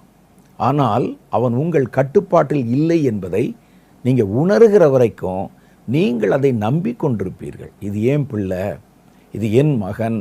ஆனால் உங்கள் மகனும் இப்படிப்பட்ட கடைசி காலங்களில் சாத்தானுடைய தந்திரங்களுக்கு அடிக்ஷனுக்குள்ளே போயிட்டான்னா அவன் உங்கள் கையிலே, உங்கள் கட்டுப்பாட்டில் இல்லை. ஒரு நாளில் தூக்கி எறிஞ்சு எல்லாத்தையும் தூக்கி எறிஞ்சிட்டு வெளியே போயிடுவான். பெற்றோரை அடக்குவதற்கு முயற்சி பண்ணுவான், உனக்கு ஒன்றும் தெரியாது அப்படின்னு சொல்லி. சபையிலும் அப்படித்தான். நீங்கள் பிள்ளைகளை கவனிக்காமல் விட்டீங்கன்னா எண்ணிக்கைக்கு பிள்ளைகள் சபையில் இருப்பாங்க, ஆனால் உங்கள் கட்டுப்பாட்டிலையோ ஆவியானுடைய கட்டுப்பாட்டிலையோ தேவ கட்டுப்பாட்டிலையோ இருக்க மாட்டாங்க. ஒரு பெரிய கூட்டம் பிள்ளைங்க இருக்காங்கன்னு தெரியும் உங்களுக்கு, ஆனால் அவருடைய இருதயம் முழுவதும் வேறொன்றோடு இணைக்கப்பட்டிருக்கிறது. இதை பற்றிலாம் நான் தெளிவாக அங்கே பேசியிருக்கிறேன். அப்போது அந்த சமூக வலைத்தளங்கள் பிள்ளைகளுடைய மனதை பாதித்து அவர்களை வேறொன்றை நம்ப பண்ணுகிறது, வேறொன்றுக்கு பின்னால் போகும்படிக்கு செய்கிறது. நீங்கள் கடவுள், இயேசு, அவர் தான் முக்கியம் சொல்லிட்டு இருப்பீங்க. அவன் அதை விட வேறு ஒருவரை, ஒரு விளையாட்டு வீரரையோ ஒரு சினிமா நடிகரையோ வேறு யாரோ ஒருவரை அவன் பின்பற்ற ஆரம்பித்திருப்பான். அவர்களை கடவுளிடத்திலிருந்து பிரிக்கவும், குடும்பத்திலிருந்து பிரிக்கவும், சபையிலிருந்து பிரிக்கவும் ஒரு பெரிய நெட்வொர்க்கு உலகம் முழுவதிலும் இன்றைக்கு கிரியை செய்து கொண்டிருக்கிறது. அதுக்கு காரணம் என்ன அப்படின்னு கேட்டால், இந்த பிள்ளைகளை கர்த்தருடைய பிள்ளைகளாக வளர விடக்கூடாது. கர்த்தர் அவர்களுக்கு வைத்திருக்கிற நன்மையை பெற்றுக்கொள்ள விடக்கூடாது. ஏன்னா அவங்க பெற்றுக்கொண்டா சாத்தானுக்குத்தான் நஷ்டம். சாத்தானை அடக்கி போட எந்திரிச்சிருவாங்க. அப்போ நீங்கள் ஒரு காரியத்தை தெளிவாக விளங்கி கொள்ளணும். உங்கள் வீட்டில் இருக்க குழந்தைகள் இருக்காங்க பாருங்க, அவர்களை குறித்து கர்த்தர் ஒரு பெரிய நோக்கம் வச்சிருக்கிறார். அவர்களை கொண்டுதான் இந்த கடைசி காலத்தில் சாத்தானுடைய திட்டங்கள், சதி, சாத்தானுடைய கிரியைகளை அடக்கி போடுகிற வல்லமையை பிள்ளைகளுக்கு கொடுக்க தீர்மானித்திருக்கிறார். ஆகவே நீங்கள் முதல்ல உங்களுடைய மனதை மாற்றி, உங்கள் பிள்ளைகள் விலையேற பெற்றவர்கள், அவர்களை குறித்து கர்த்தர் ஒரு பெரிய நோக்கத்தை வச்சிருக்கிறார். அவர்களுக்கு எதிராக சாத்தான் ஒரு பக்கம் பலமாக யுத்தம் பண்ணுகிறான். என் பிள்ளைகளை எப்படியாவது என்னை விட்டு பிரிக்கவும், கர்த்தரை விட்டு பிரிக்கவும், சபையை விட்டு பிரிக்கவும், குடும்பத்தை விட்டு பிரிக்கவும் தந்திரங்களை பயன்படுத்துகிறான். ஒரு காலத்தில் கெட்டு போகிற பிள்ளைகள் வெளியே போய் தான் கெட்டு போவாங்க. இப்போ வீட்டுக்குள்ளே இருந்தே அவர்கள் உங்களை விட்டு தூரமாக விலகிவிட வாய்ப்பு இருக்கிறது. 24 மணி நேரம் பாருங்கள், ஃபோன் எடுத்து வச்சு அதிலே பார்த்துக்கிட்டே இருப்பாங்க. அப்போ இது சாத்தானுடைய ஒரு பெரிய தந்திரமாக கருதப்படுகிறது. பிள்ளைகளை, அடுத்த தலைமுறையை குறிவைத்தவன் கிரியை செய்கிறான். ஏனென்றால் கடைசி நாட்களில் கர்த்தர் பிள்ளைகளுக்கு ஒரு பெரும் பொறுப்பை தந்திருக்கிறார். என்ன பொறுப்பு பாருங்க, பிள்ளைகளுக்கென்று ஒரு அபிஷேகம். வேதம் சொல்லுது, யோவேல் 2வது அதிகாரம் 28, 29, அதற்கு பின்பு நான் மாம்சமான யாவர் மேலும் என் ஆவியை ஊற்றுவேன், அப்பொழுது உங்கள் குமாரரும் உங்கள் குமாரத்திகளும் தீர்க்க தரிசனம் சொல்லுவார்கள், உங்கள் மூப்பர்கள் சொப்பனங்களையும் உங்கள் வாலிபர்கள் தரிசனங்களையும் காண்பார்கள், ஊழியக்காரர்கள் மேலும் ஊழியக்காரிகள் மேலும் அந்நாட்களிலே என் ஆவியை ஊற்றுவேன். அப்போ கர்த்தர் ஒரு வாக்கு தத்தத்தை கொடுத்திருக்கிறார். எப்போ? யோவேலுடைய காலத்தில் அந்த வாக்கு தத்தத்தில் யார் யாரெல்லாம் அந்த வாக்கு தத்தத்துக்கு உரியவர்கள் என்று கவனித்து பார்த்தா, அவர் தருகிற அந்த அபிஷேகமாகிய வாக்கு தத்தம் பிள்ளைகளுக்குரியது. குமாரரும் குமாரத்திகளும். குமாரர் குமாரத்தின்னா அது குழந்தைகளை, பிள்ளைகளை குறிக்கிறதுன்னு எதை வச்சு சொல்கிறீங்கன்னு கேட்பீங்க. வாலிபர் என்ற கேட்டகரி அடுத்து சொல்லப்பட்டிருக்கு. அப்படின்னா குமாரர் குமாரத்திகள் என்பது வாலிபர்களை குறிக்கல, அதுக்கு முந்தின பருவம். சின்ன குழந்தைகள் வாலிப பருவத்தை எட்டுவதற்கு முன்னால ஒரு பருவம் இருக்கு பாருங்க, அந்த பிள்ளை பருவம் சொல்றோம். இந்த பிள்ளை பருவத்தில் இருக்கிறவர்களுக்கு ஒரு அபிஷேகத்தை கர்த்தர் வாக்கு பண்ணுகிறார். பாருங்க, யோவேல் காலத்திலே கர்த்தர் சொன்னார். எப்போ? அப்போஸ்தலர் புஸ்தகம் 2வது அதிகாரத்தில் வாசிச்சா, கடைசி நாட்களிலே மாம்சமான யாவர் மேலும் என் ஆவியை ஊற்றுவேன். அப்போ அந்த கடைசி நாட்களில் ஊற்றுவார். யோவேல் இந்த தீர்க்க தரிசனத்தை உரைத்த காலத்தில் பரிசுத்த ஆவியின் அபிஷேகம் என்பது எல்லாருக்கும் பொதுவானது அல்ல. அவங்க காலத்தில் நீங்கள் பார்த்தீங்கன்னா, அவன் ஒன்று இஸ்ரேல் கோத்திரங்களில் ஒன்றை சேர்ந்தவனாக இருக்கணும், தேவனால விசேஷித்த வேலை செய்வதற்கு தேர்வு செய்யப்பட்டவனாக இருக்கணும். இஸ்ரவேலர்கள் எல்லாருமே அபிஷேகம் வந்துடாது. அதில் கர்த்தருடைய வேலையை செய்வதற்கு விசேஷமாக அழைக்கப்பட்டிருக்கணும். ராஜாவாகவோ தீர்க்கதரிசியாகவோ ஆசாரியனாகவோ அப்படி விசேஷித்த வேலைக்கு அழைக்கப்பட்ட இஸ்ரவேல் கோத்திரத்துக்கு உட்பட்ட ஒருவன் தான் ஆவியின் நிறைவு அபிஷேகம் என்பது கொடுக்கப்படும். அப்போ யோவேல் ஒன்று சொல்கிறாரு, ஒரு வித்தியாசமான ஒரு காரியத்தை நான் பார்க்கிறேன்.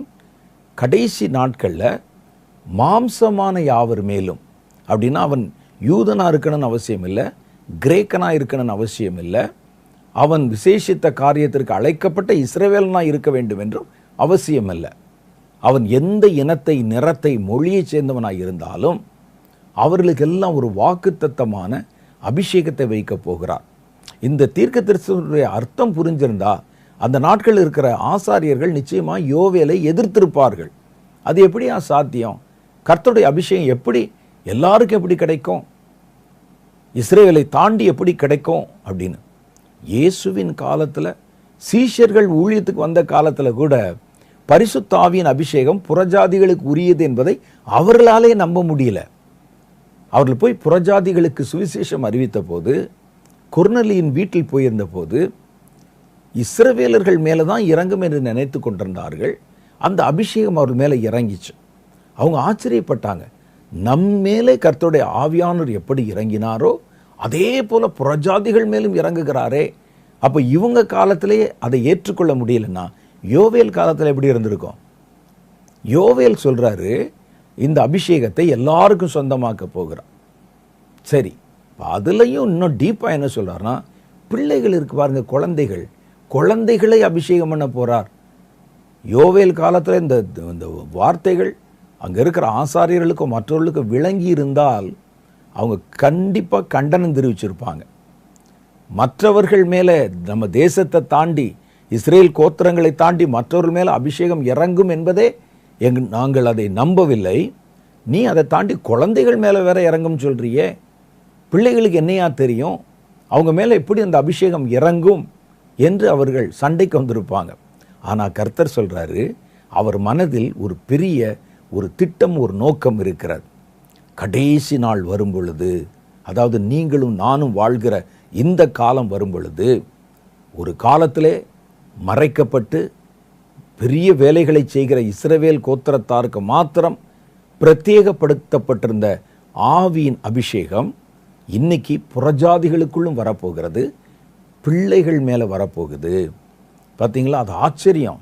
இன்னைக்கு நம்ம சும்மா பைபிளில் படிக்கும்போது அதனுடைய முழு கனாகனத்தை விளங்கி கொள்ள முடியல. யோவேல் காலத்தில் இருந்து பார்த்தால்தான் நான் சொல்வது எவ்வளவு உண்மை என்பதை விளங்கி கொள்ள முடியும். நம்பவே முடியாத காரியம். அது எப்படி இந்த அபிஷேகம் பிள்ளைகள் மேலே இறங்கும் என்று. அப்போ கர்த்தர் சொன்னார், கடைசி கால குழந்தைகள் மேலே அபிஷேகத்தை கொடுக்க போகிறேன். இந்த அபிஷேகத்தை கொடுக்க போகிறேன் என்பதையே நமக்கு ஏற்றுக்கொள்ள முடியாது. அதோடு கூட சேர்ந்து ஒரு வரத்தையும் சேர்த்து கொடுக்க போகிறாராம். சும்மா அபிஷேகம் பெற்று அப்படியே குதிக்கிறதோ கைதட்டுறதோ மாத்திரம் இல்லை, அவர்கள் மேல் என் ஆவியை ஊற்றுவேன். அதுவே நம்ம நம்புவதற்கும் ஏற்றுக்கொள்வதற்கும் கடினமான காரியம். அவர்கள் தீர்க்க தரிசனம் சொல்லுவாங்க. மூப்பர்கள் தீர்க்க தரிசனம் சொன்னால், நீங்கள் நல்லா பார்த்தீங்கன்னா பழைய ஏற்பாட்டு காலத்தில் வாலிப தீர்க்க தரிசனம் ரொம்ப குறைவு. சாமுவேல் மாத்திரம் விதிவிலக்கு. அது சாமுவேல் கர்த்தர் ஏன் சின்ன வயசில் தீர்க்க தரிசனம் மாற்றினார் நான் அப்புறம் சொல்கிறேன். அந்த நாட்களில் தீர்க்க தரிசனம் சொன்ன எல்லாரையுமே நீங்கள் பாருங்கள், நல்ல அனுபவம் நிறைந்த, நல்ல கர்த்தரோடு கூட நெருங்கி பழகின, நல்ல வயது பொருந்தின அனுபவசாலிகளாகத்தான் இருப்பார்கள். வாலிப தீர்க்க தரிசிகள் ரொம்ப குறைவு, இருக்கலாம் 1-2, ஆனால் அது ரொம்ப குறைவு. வாலிபர்கள் தீர்க்க தரிசிகளே நம்ம ஏற்றுக்கொள்ள மறுக்கிற காலத்தில் கர்த்தர் சொல்ல, பிள்ளைகள் தீர்க்க தரிசனம் சொல்லும். ஐயா, அந்த அபிஷேகம் இறங்குவது மாத்திரம் இல்லை, அதுவே எங்களுக்கு டைஜஸ்ட் பண்ண முடியல. அந்த அபிஷேகம் இறங்கணும் பொழுது குழந்தைகள் தீர்க்க தரிசனம் சொல்லுவாங்க. அது எப்படி சாத்தியம்?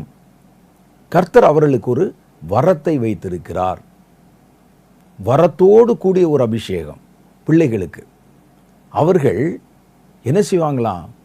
பழிகாரனையும் பகைஞனையும் கர்த்தருடைய சத்துருக்களையும் அடக்கி போடுவதற்கு அவர்கள் பயன்படுத்தப்படுவாங்க. பாலகர்கள், குழந்தைகள் வாயினால் பெலன் உண்டு பண்ணினீர். இப்போ இங்கே பாருங்க, அவர்களை அபிஷேகம் பண்ணி உங்கள் பிள்ளைகள் தீர்க்க தரிசனம் சொல்லுவாங்க. அப்போ தீர்க்க தரிசனம் என்பது வாய் நாவு சம்பந்தப்பட்ட காரியம்.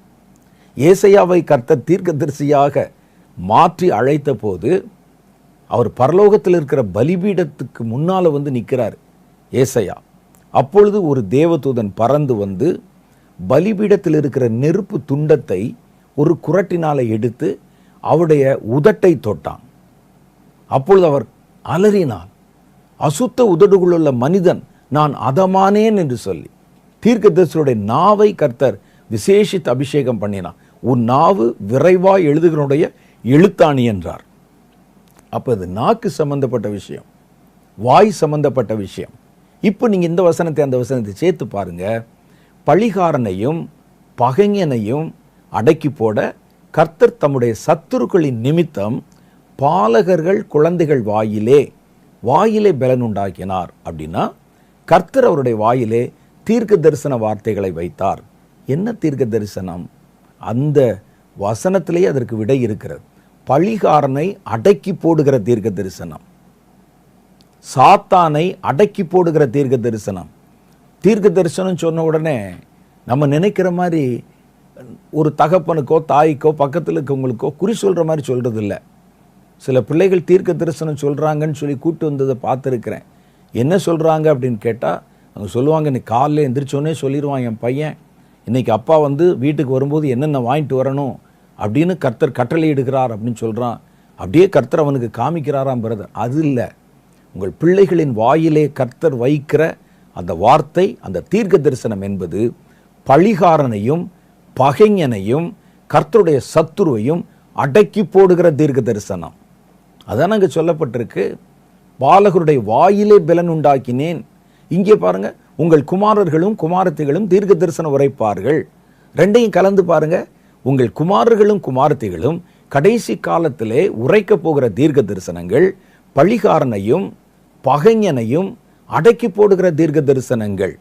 எசேக்கியேல் புஸ்தகம் 11வது அதிகாரத்தில் நாம் வாசிக்கிறோம்.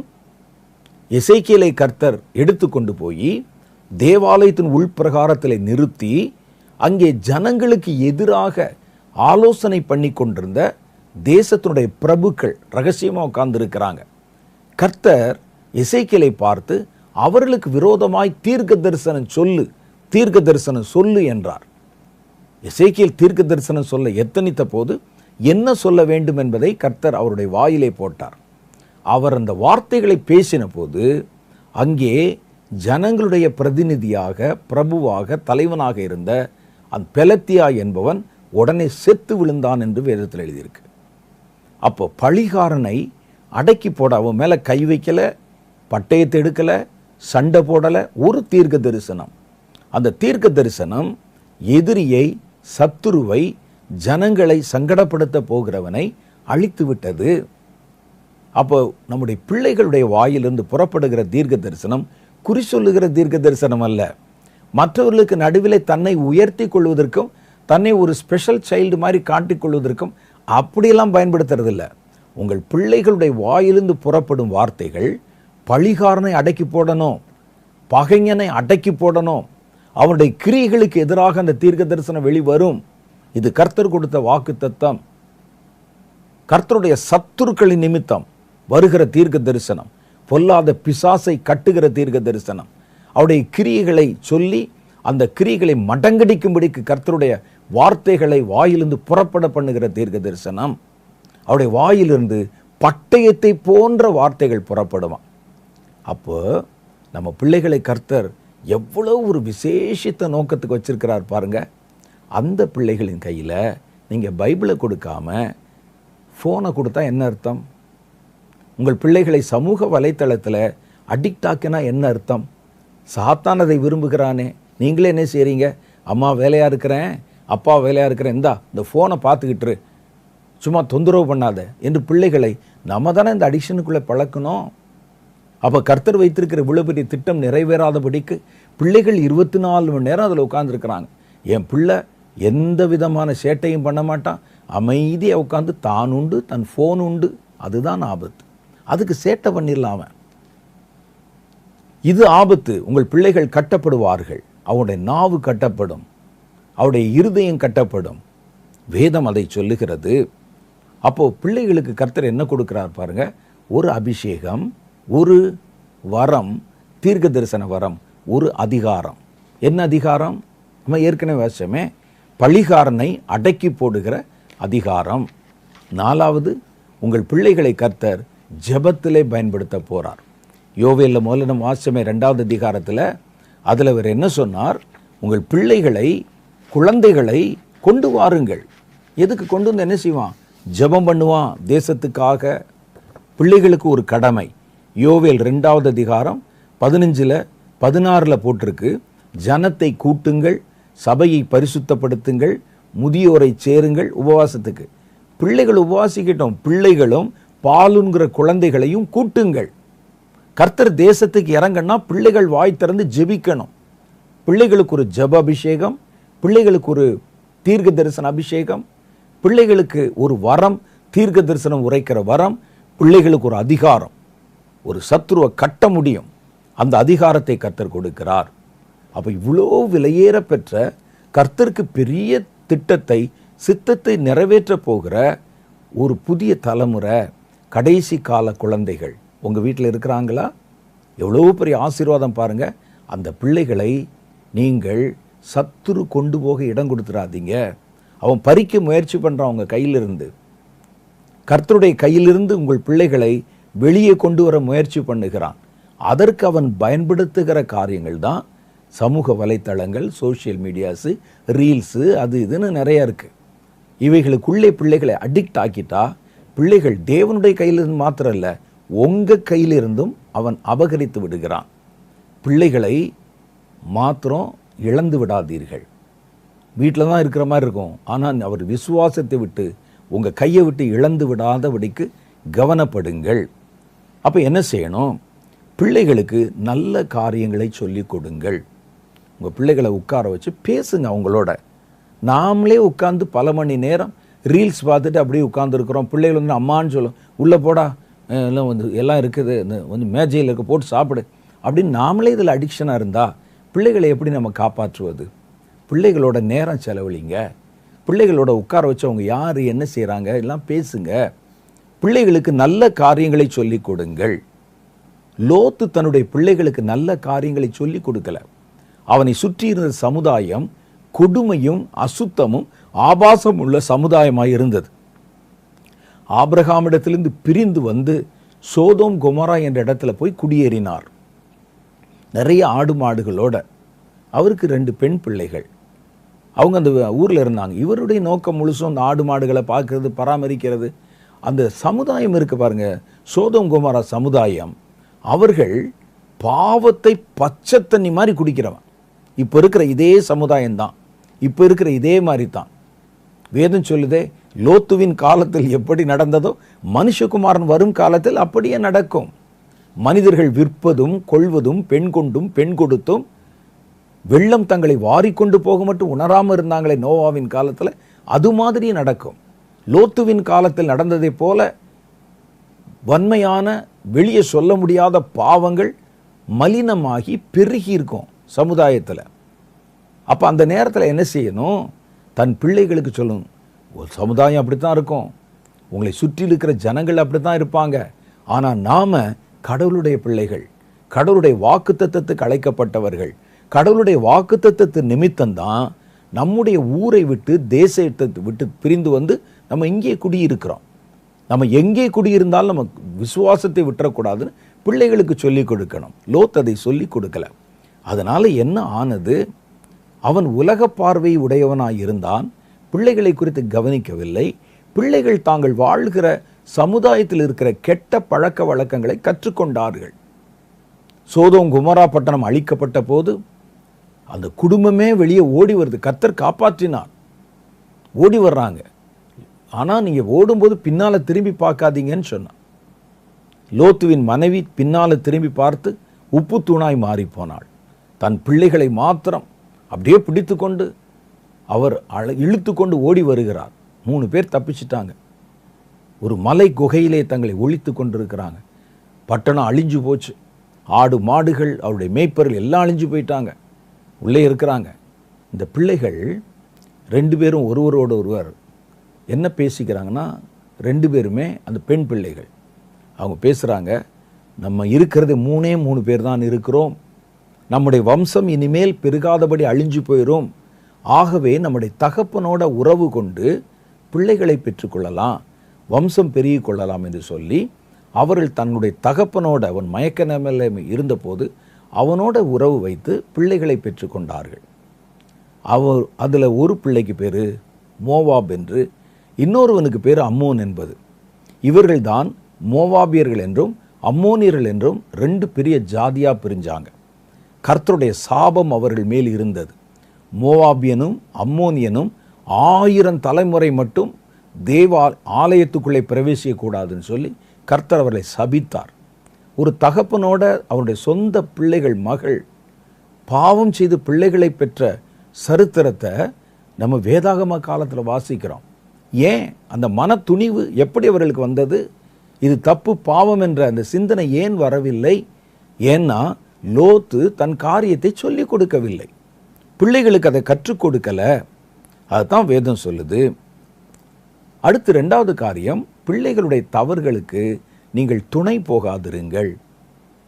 பிள்ளைகளை அவங்க வாசிக்க வேண்டிய நேரத்தில் வாசிக்கணும், வேதத்தை படிக்க வேண்டிய நேரத்தில் படிக்கணும், ஸ்கூலில் அவருடைய எஜுகேஷன் பாடத்தை படிக்க வேண்டிய நேரத்தில் படிக்கணும், கர்த்தரிடத்தில் ஜெபிக்க வேண்டிய நேரத்தில் ஜெபிக்கணும்.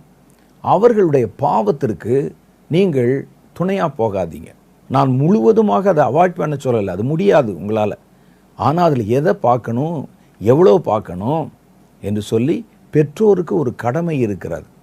நீங்கள் ஒரு டிவியில் பார்த்தீங்கன்னா, ஒரு மொபைலில் பார்த்தீங்கன்னா இந்த பேரன்ஷியல் கண்ட்ரோல் வச்சுருப்பாங்க.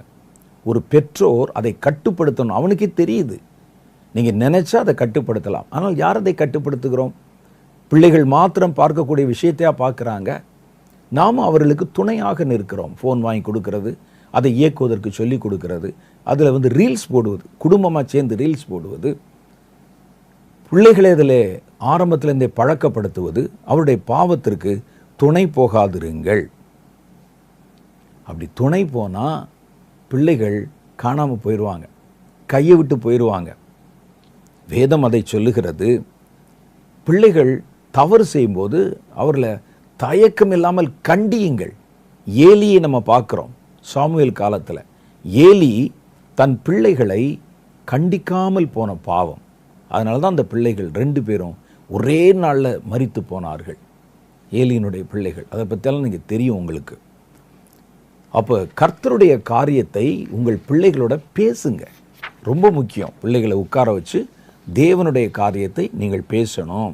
தேவனுடைய வேதத்தை பிள்ளைகளுக்கு கற்பிக்கணும். உபாகமம் 6வது அதிகாரம் 7வது வசனம் சொல்லுகிறது, நீ அவைகளை உன் பிள்ளைகளுக்கு கருத்தாய் போதித்து, எதை? கர்த்தருடைய கட்டளைகளை, வேதத்தை. உன் வீட்டில் நீ உட்கார்ந்திருக்கிற போதும், வழியிலே நடக்கும் போதும், படுத்து கொள்ளுகிற போதும், எழுந்திருக்கிற போதும் அவைகளை குறித்து அவர்களுடனே பேசி. நீங்கள் படுத்திருக்கும் போது பிள்ளைகிட்ட பேசுங்க, வசனத்தை பற்றி பேசுங்க, கர்த்தருக்கும் உங்களுக்கும் இடையில் இருக்கிற பர்சனல் அனுபவத்தை பற்றி பேசுங்க, வேதத்தில் கர்த்தரை குறித்து என்ன சொல்லி இருக்கிறத பற்றி பேசுங்க. இதெல்லாம் வேதம் நமக்கு சொல்லுகிறது. அப்படியானால் பிள்ளைகள் எப்பொழுதும் நம்முடைய கட்டுப்பாட்டில் இருக்கணும். ஏன்னா பிள்ளைகளை குறித்து ஒரு பெரிய திட்டத்தை வச்சிருக்கிறாரு. நம்முடைய குழந்தைகளை கர்த்தர் வாய் திறந்து பேச வைக்கிறார். அந்த நாட்களில் அப்படி இருக்கலை. சாமுவேல் தீர்க்கதரிசியின் காலத்தில் சாமுவேல் மாத்திரம்தான் குழந்தையாய் தீர்க்க தரிசனம் உரைத்தவர். ஏன்னா கடைசி நாட்களில் பிள்ளைகள் தீர்க்க தரிசனம் உரைக்க ஆரம்பிக்கும் போது உங்களுக்கு ஒரு சந்தேகம் வரக்கூடாது. பிள்ளைகளெல்லாம் தீர்க்க தரிசனம் உரைக்க முடியுமா அப்படின்னு சந்தேகம் வரக்கூடாது என்பதற்குத்தான் ஒரு சாட்சியை கர்த்தர் பழைய ஏற்பாட்டு காலத்தில் குழந்தை பிராயத்தில் தீர்க்க தரிசனம் உரைத்த சாமுவேலை கர்த்தர் முன்னடையாளமாக வைத்திருக்கிறார். பிள்ளைகள் வாய் திறக்க முடியும், பேச முடியும், சாத்தானை அடக்கி போட முடியும், அப்படிப்பட்ட வார்த்தைகள் அவருடைய வாயிலிருந்து புறப்பட முடியும். உங்கள் பிள்ளைகள் தேவனுடைய அபிஷேகத்திற்கும் கர்த்தருடைய வாக்குத்தத்தத்துக்கும் உரியவர்கள். உங்கள் பிள்ளைகள் தீர்க்க தரிசனம் உரைக்கப் போகிறவர்கள். உங்கள் பிள்ளைகளுக்கு கர்த்தர் ஒரு அதிகாரத்தை வைத்திருக்கிறார். அதை பெற்றுக்கொள்ளப் போகிறவர்கள். சாத்தானையும் பழிகாரனையும் அடக்கி போட கர்த்தர் உங்கள் பிள்ளைகளைத்தான் ஆயுதமாக பயன்படுத்த போகிறார். உங்கள் பிள்ளைகளை நீங்கள் பார்க்கும்போது இனி விசேஷமான பார்வையிலே பாருங்க. இது கர்த்தருக்கென்று சாட்சி சொல்லவும், கர்த்தருக்கென்று கனி கொடுக்கவும், கர்த்தருடைய கடைசி காலத்தை திட்டத்தை நிறைவேற்றுவதற்கு கர்த்தருடைய கையில் இருக்கிற அம்புகளாய் பயன்படுத்தப்படவும், என் கர்ப்பத்திலிருந்து பிறந்த பிள்ளை, என் கர்ப்பத்தில் இருந்து நான் இவ்வளோ கஷ்டப்பட்டு என்னுடைய உதிரத்தை கொடுத்து நான் பெற்றெடுத்த என் பிள்ளையை சாத்தான் பயன்படுத்துவதற்கும் சாத்தான் அழிப்பதற்கும் நான் விட்டு கொடுக்கலாமா? அப்போ அந்த உத்தரவாதம் உங்களுக்கு தானே இருக்குது. இந்த கடைசி காலத்தில் கவனமாக இருங்க. பிள்ளைகளுடைய பாவத்துக்கு நீங்களும் துணை போயிடாதீங்க. பிள்ளைகளை கண்காணித்து கொண்டே இருங்க. கர்த்தரை குறித்த அறிகிற அறிவிலும் பயத்திலும் வளர்ப்பியுங்கள். அவர்களை குறித்து ஒரு பெரிய நோக்கம் கர்த்தர் வைத்திருக்கிறார். அதை உங்கள் பிள்ளைகளின் வாழ்க்கையிலே நிறைவேற்றுவார். சமீபத்திலே நடக்கிற இப்படிப்பட்ட காரியங்கள் எல்லாம் நான் பார்த்து ரொம்ப துக்கத்தோட, இப்படிலாம் நடக்குதே ஆண்டவரே, இதெல்லாம் பார்க்குறோமே நாங்கள் எங்கள் கண்ணால் அப்படின்னு கர்த்தரிடத்தில் ஜெபம் பண்ணி கொண்டிருக்கிறேன். அதனால் நான் வருகிற மாதம் ராமநாதபுரத்தில் வழக்கமாக ஒவ்வொரு 2வது சனிக்கிழமையிலும் உபவாச கூட்டம், தீர்க்க தரிசன உபவாச கூட்டம் நடத்தப்படுகிறது. இந்த முறை கர்த்தருடைய ஆவியானவர் என்னை ஏவி, நீ மாத்திர தனியாக அழுதுகிட்டு இருந்த எப்படி, பிள்ளைகளை கூட்டி சேர்த்து பிள்ளைகளுக்காக விசேஷமாக ஜெபம் பண்ணுங்க என்று கட்டளையிட்டிருக்கிறதுனால வருகிற மாதத்தில், அதாவது ஜூலை மாதத்தில் 2வது வாரம் சனிக்கிழமையில் ராமநாதபுரத்தில் நடத்தப்பட போகும் உபவாச ஜெபக்கூட்டம் கடைசி கால பிள்ளைகள், விசுவாசிகளுடைய பிள்ளைகள், உங்கள் பிள்ளைகள், அவர்களுக்காக விசேஷமாக நடத்தப்படுகிறது.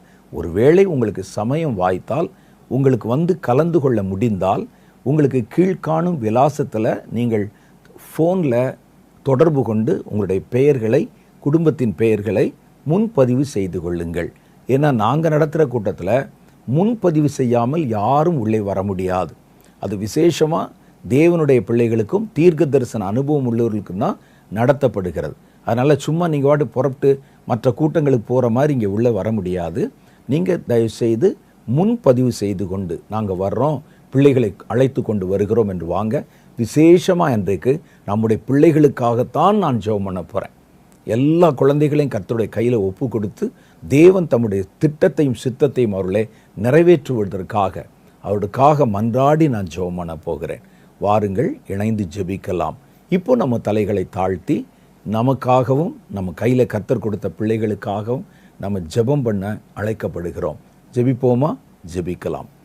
அன்பும் இரக்கம் நிறைந்த எங்கள் பரலோக பிதாவே, இந்த நாளில் நீர் எங்களோடு பேசி சொன்ன நல்ல வார்த்தைகளுக்காக நான் ஸ்தோத்திர பலிகளை செலுத்துகிறேன். எங்கள் பிள்ளைகள் எத்தனை விசேஷம் என்று நாங்கள் விளங்கி கொண்டோம். வேதத்தில் எங்களை பிள்ளைகளை குறித்து நீர் முன் குறித்து வைத்திருக்கிறீர், முன் அறிவித்து வைத்திருக்கிறீர். அவர்களுக்கு ஒரு அபிஷேகம், அவர்களுக்கு ஒரு வரம், அவர்களுக்கு ஒரு அதிகாரம், அவர்களுக்கு ஒரு கடமை, ஜெபிக்கிற கடமை. ஆக 4 காரியங்களும் கடைசி காலத்தில் நம்முடைய பிள்ளைகளை பயன்படுத்தி பிசாசுடைய தந்திரங்களை எதிர்க்கவும், கட்டவும், துரத்தவும், அவருடைய வாயிலிருந்து புறப்படுகிற தீர்க்க தரிசன வார்த்தைகள், அவர்களுடைய வாயிலிருந்து புறப்படுகிற துதி, ஸ்தோத்திர பலிகள் போன்றவற்றை கொண்டு நீர் சாத்தானை எதிர்க்க போவதற்காக ஸ்தோத்திரம். ஆனால் சாத்தான் இதை முன்பாகவே புரிந்து கொண்டு எங்கள் பிள்ளைகளை எங்கள் கையிலிருந்து பிடுங்கவும், விசுவாசத்தை விட்டு வழிவிலக பண்ணவும், ஆண்டவரை தேவனுக்கு அடுத்த காரியங்களிலே கவனம் செலுத்த முடியாதபடி அவர்களை தடுமாற பண்ணவும் எத்தனையோ விதமான தந்திரங்களை வைத்திருக்கிறானே. எங்கள் பிள்ளைகளுடைய கால்களை அதிலிருந்து பாதுகாத்து கொண்டருளும். எங்கள் பிள்ளைகள் மேல் உடைய கைகளை வைத்தருளும். அவர்களை பூர்ண பராமரிப்பிலே பாதுகாத்து கொள்ளும். அவருடைய மனதிலே, அவருடைய உணர்விலே ஆண்டவரே ஒரு தெளிவை கர்த்தர் தந்தருளும். எங்கள் பிள்ளைகள் வஞ்சிக்கப்படாதபடி தேவனுடைய கரத்தில் அவர்களை தாழ்த்தி ஒப்பு கொடுக்கிறோம். இயேசுவின் மூலம் எங்கள் ஜெபங்களை ஏற்றுக்கொள்ளும் எங்கள் பிதாவே, ஆமென். கர்த்தர் இந்த நாளில் நம்மோடு பல காரியங்களை வெளிப்படுத்தி பேசினார். தொடர்ந்து உங்கள் பிள்ளைகளுக்காக ஜெபம் பண்ணுங்க. ஒவ்வொரு முறை உங்களோட குடும்ப ஜெபம் ரொம்ப முக்கியம். குடும்ப ஜெபத்தில் கண்டிப்பாக உங்கள் பிள்ளைகளை உட்கார வைங்க. தூங்குறான், தூங்கி வெளிறான், நீ வேணா போய் தூங்க, அப்படிலாம் சொல்லாதீங்க. விழித்திருக்கட்டும். கொஞ்ச நேரம் நல்லா விழிச்சிருந்து ஜெபம் பண்ணட்டும். முகத்தை கழுவிட்டு ஜெபம் பண்ணட்டும். இந்த கடைசி காலத்தில் பிள்ளைகளை ஒரு வல்லூர் வானத்தில் அந்த கழுகுகளை கூட்டமாக இருந்து கோழி குஞ்சுகள் வெளியே வரும்போது தூக்கிட்டு போயிடும். அது மாதிரி அதை கொத்தி கொண்டு போவதற்கு சத்துரு வட்டமிட்டு கொண்டே இருக்கிறான். கவனம், பிள்ளைகளை பாதுகாத்து கொள்ளுங்கள். அவர்களை குறித்து கர்த்தர் பெரிய நோக்கம் வைத்திருக்கிறார். இதுவரை கர்த்தர் நம்மோடு கூட பேசினார். அடுத்த வாரம் நான் வேறொரு புதிய செய்தியோடு உங்களை சந்திக்கிறேன். அதுவரை கர்த்தர் உங்களை ஆசீர்வதித்து காப்பாராக. ஆமென்.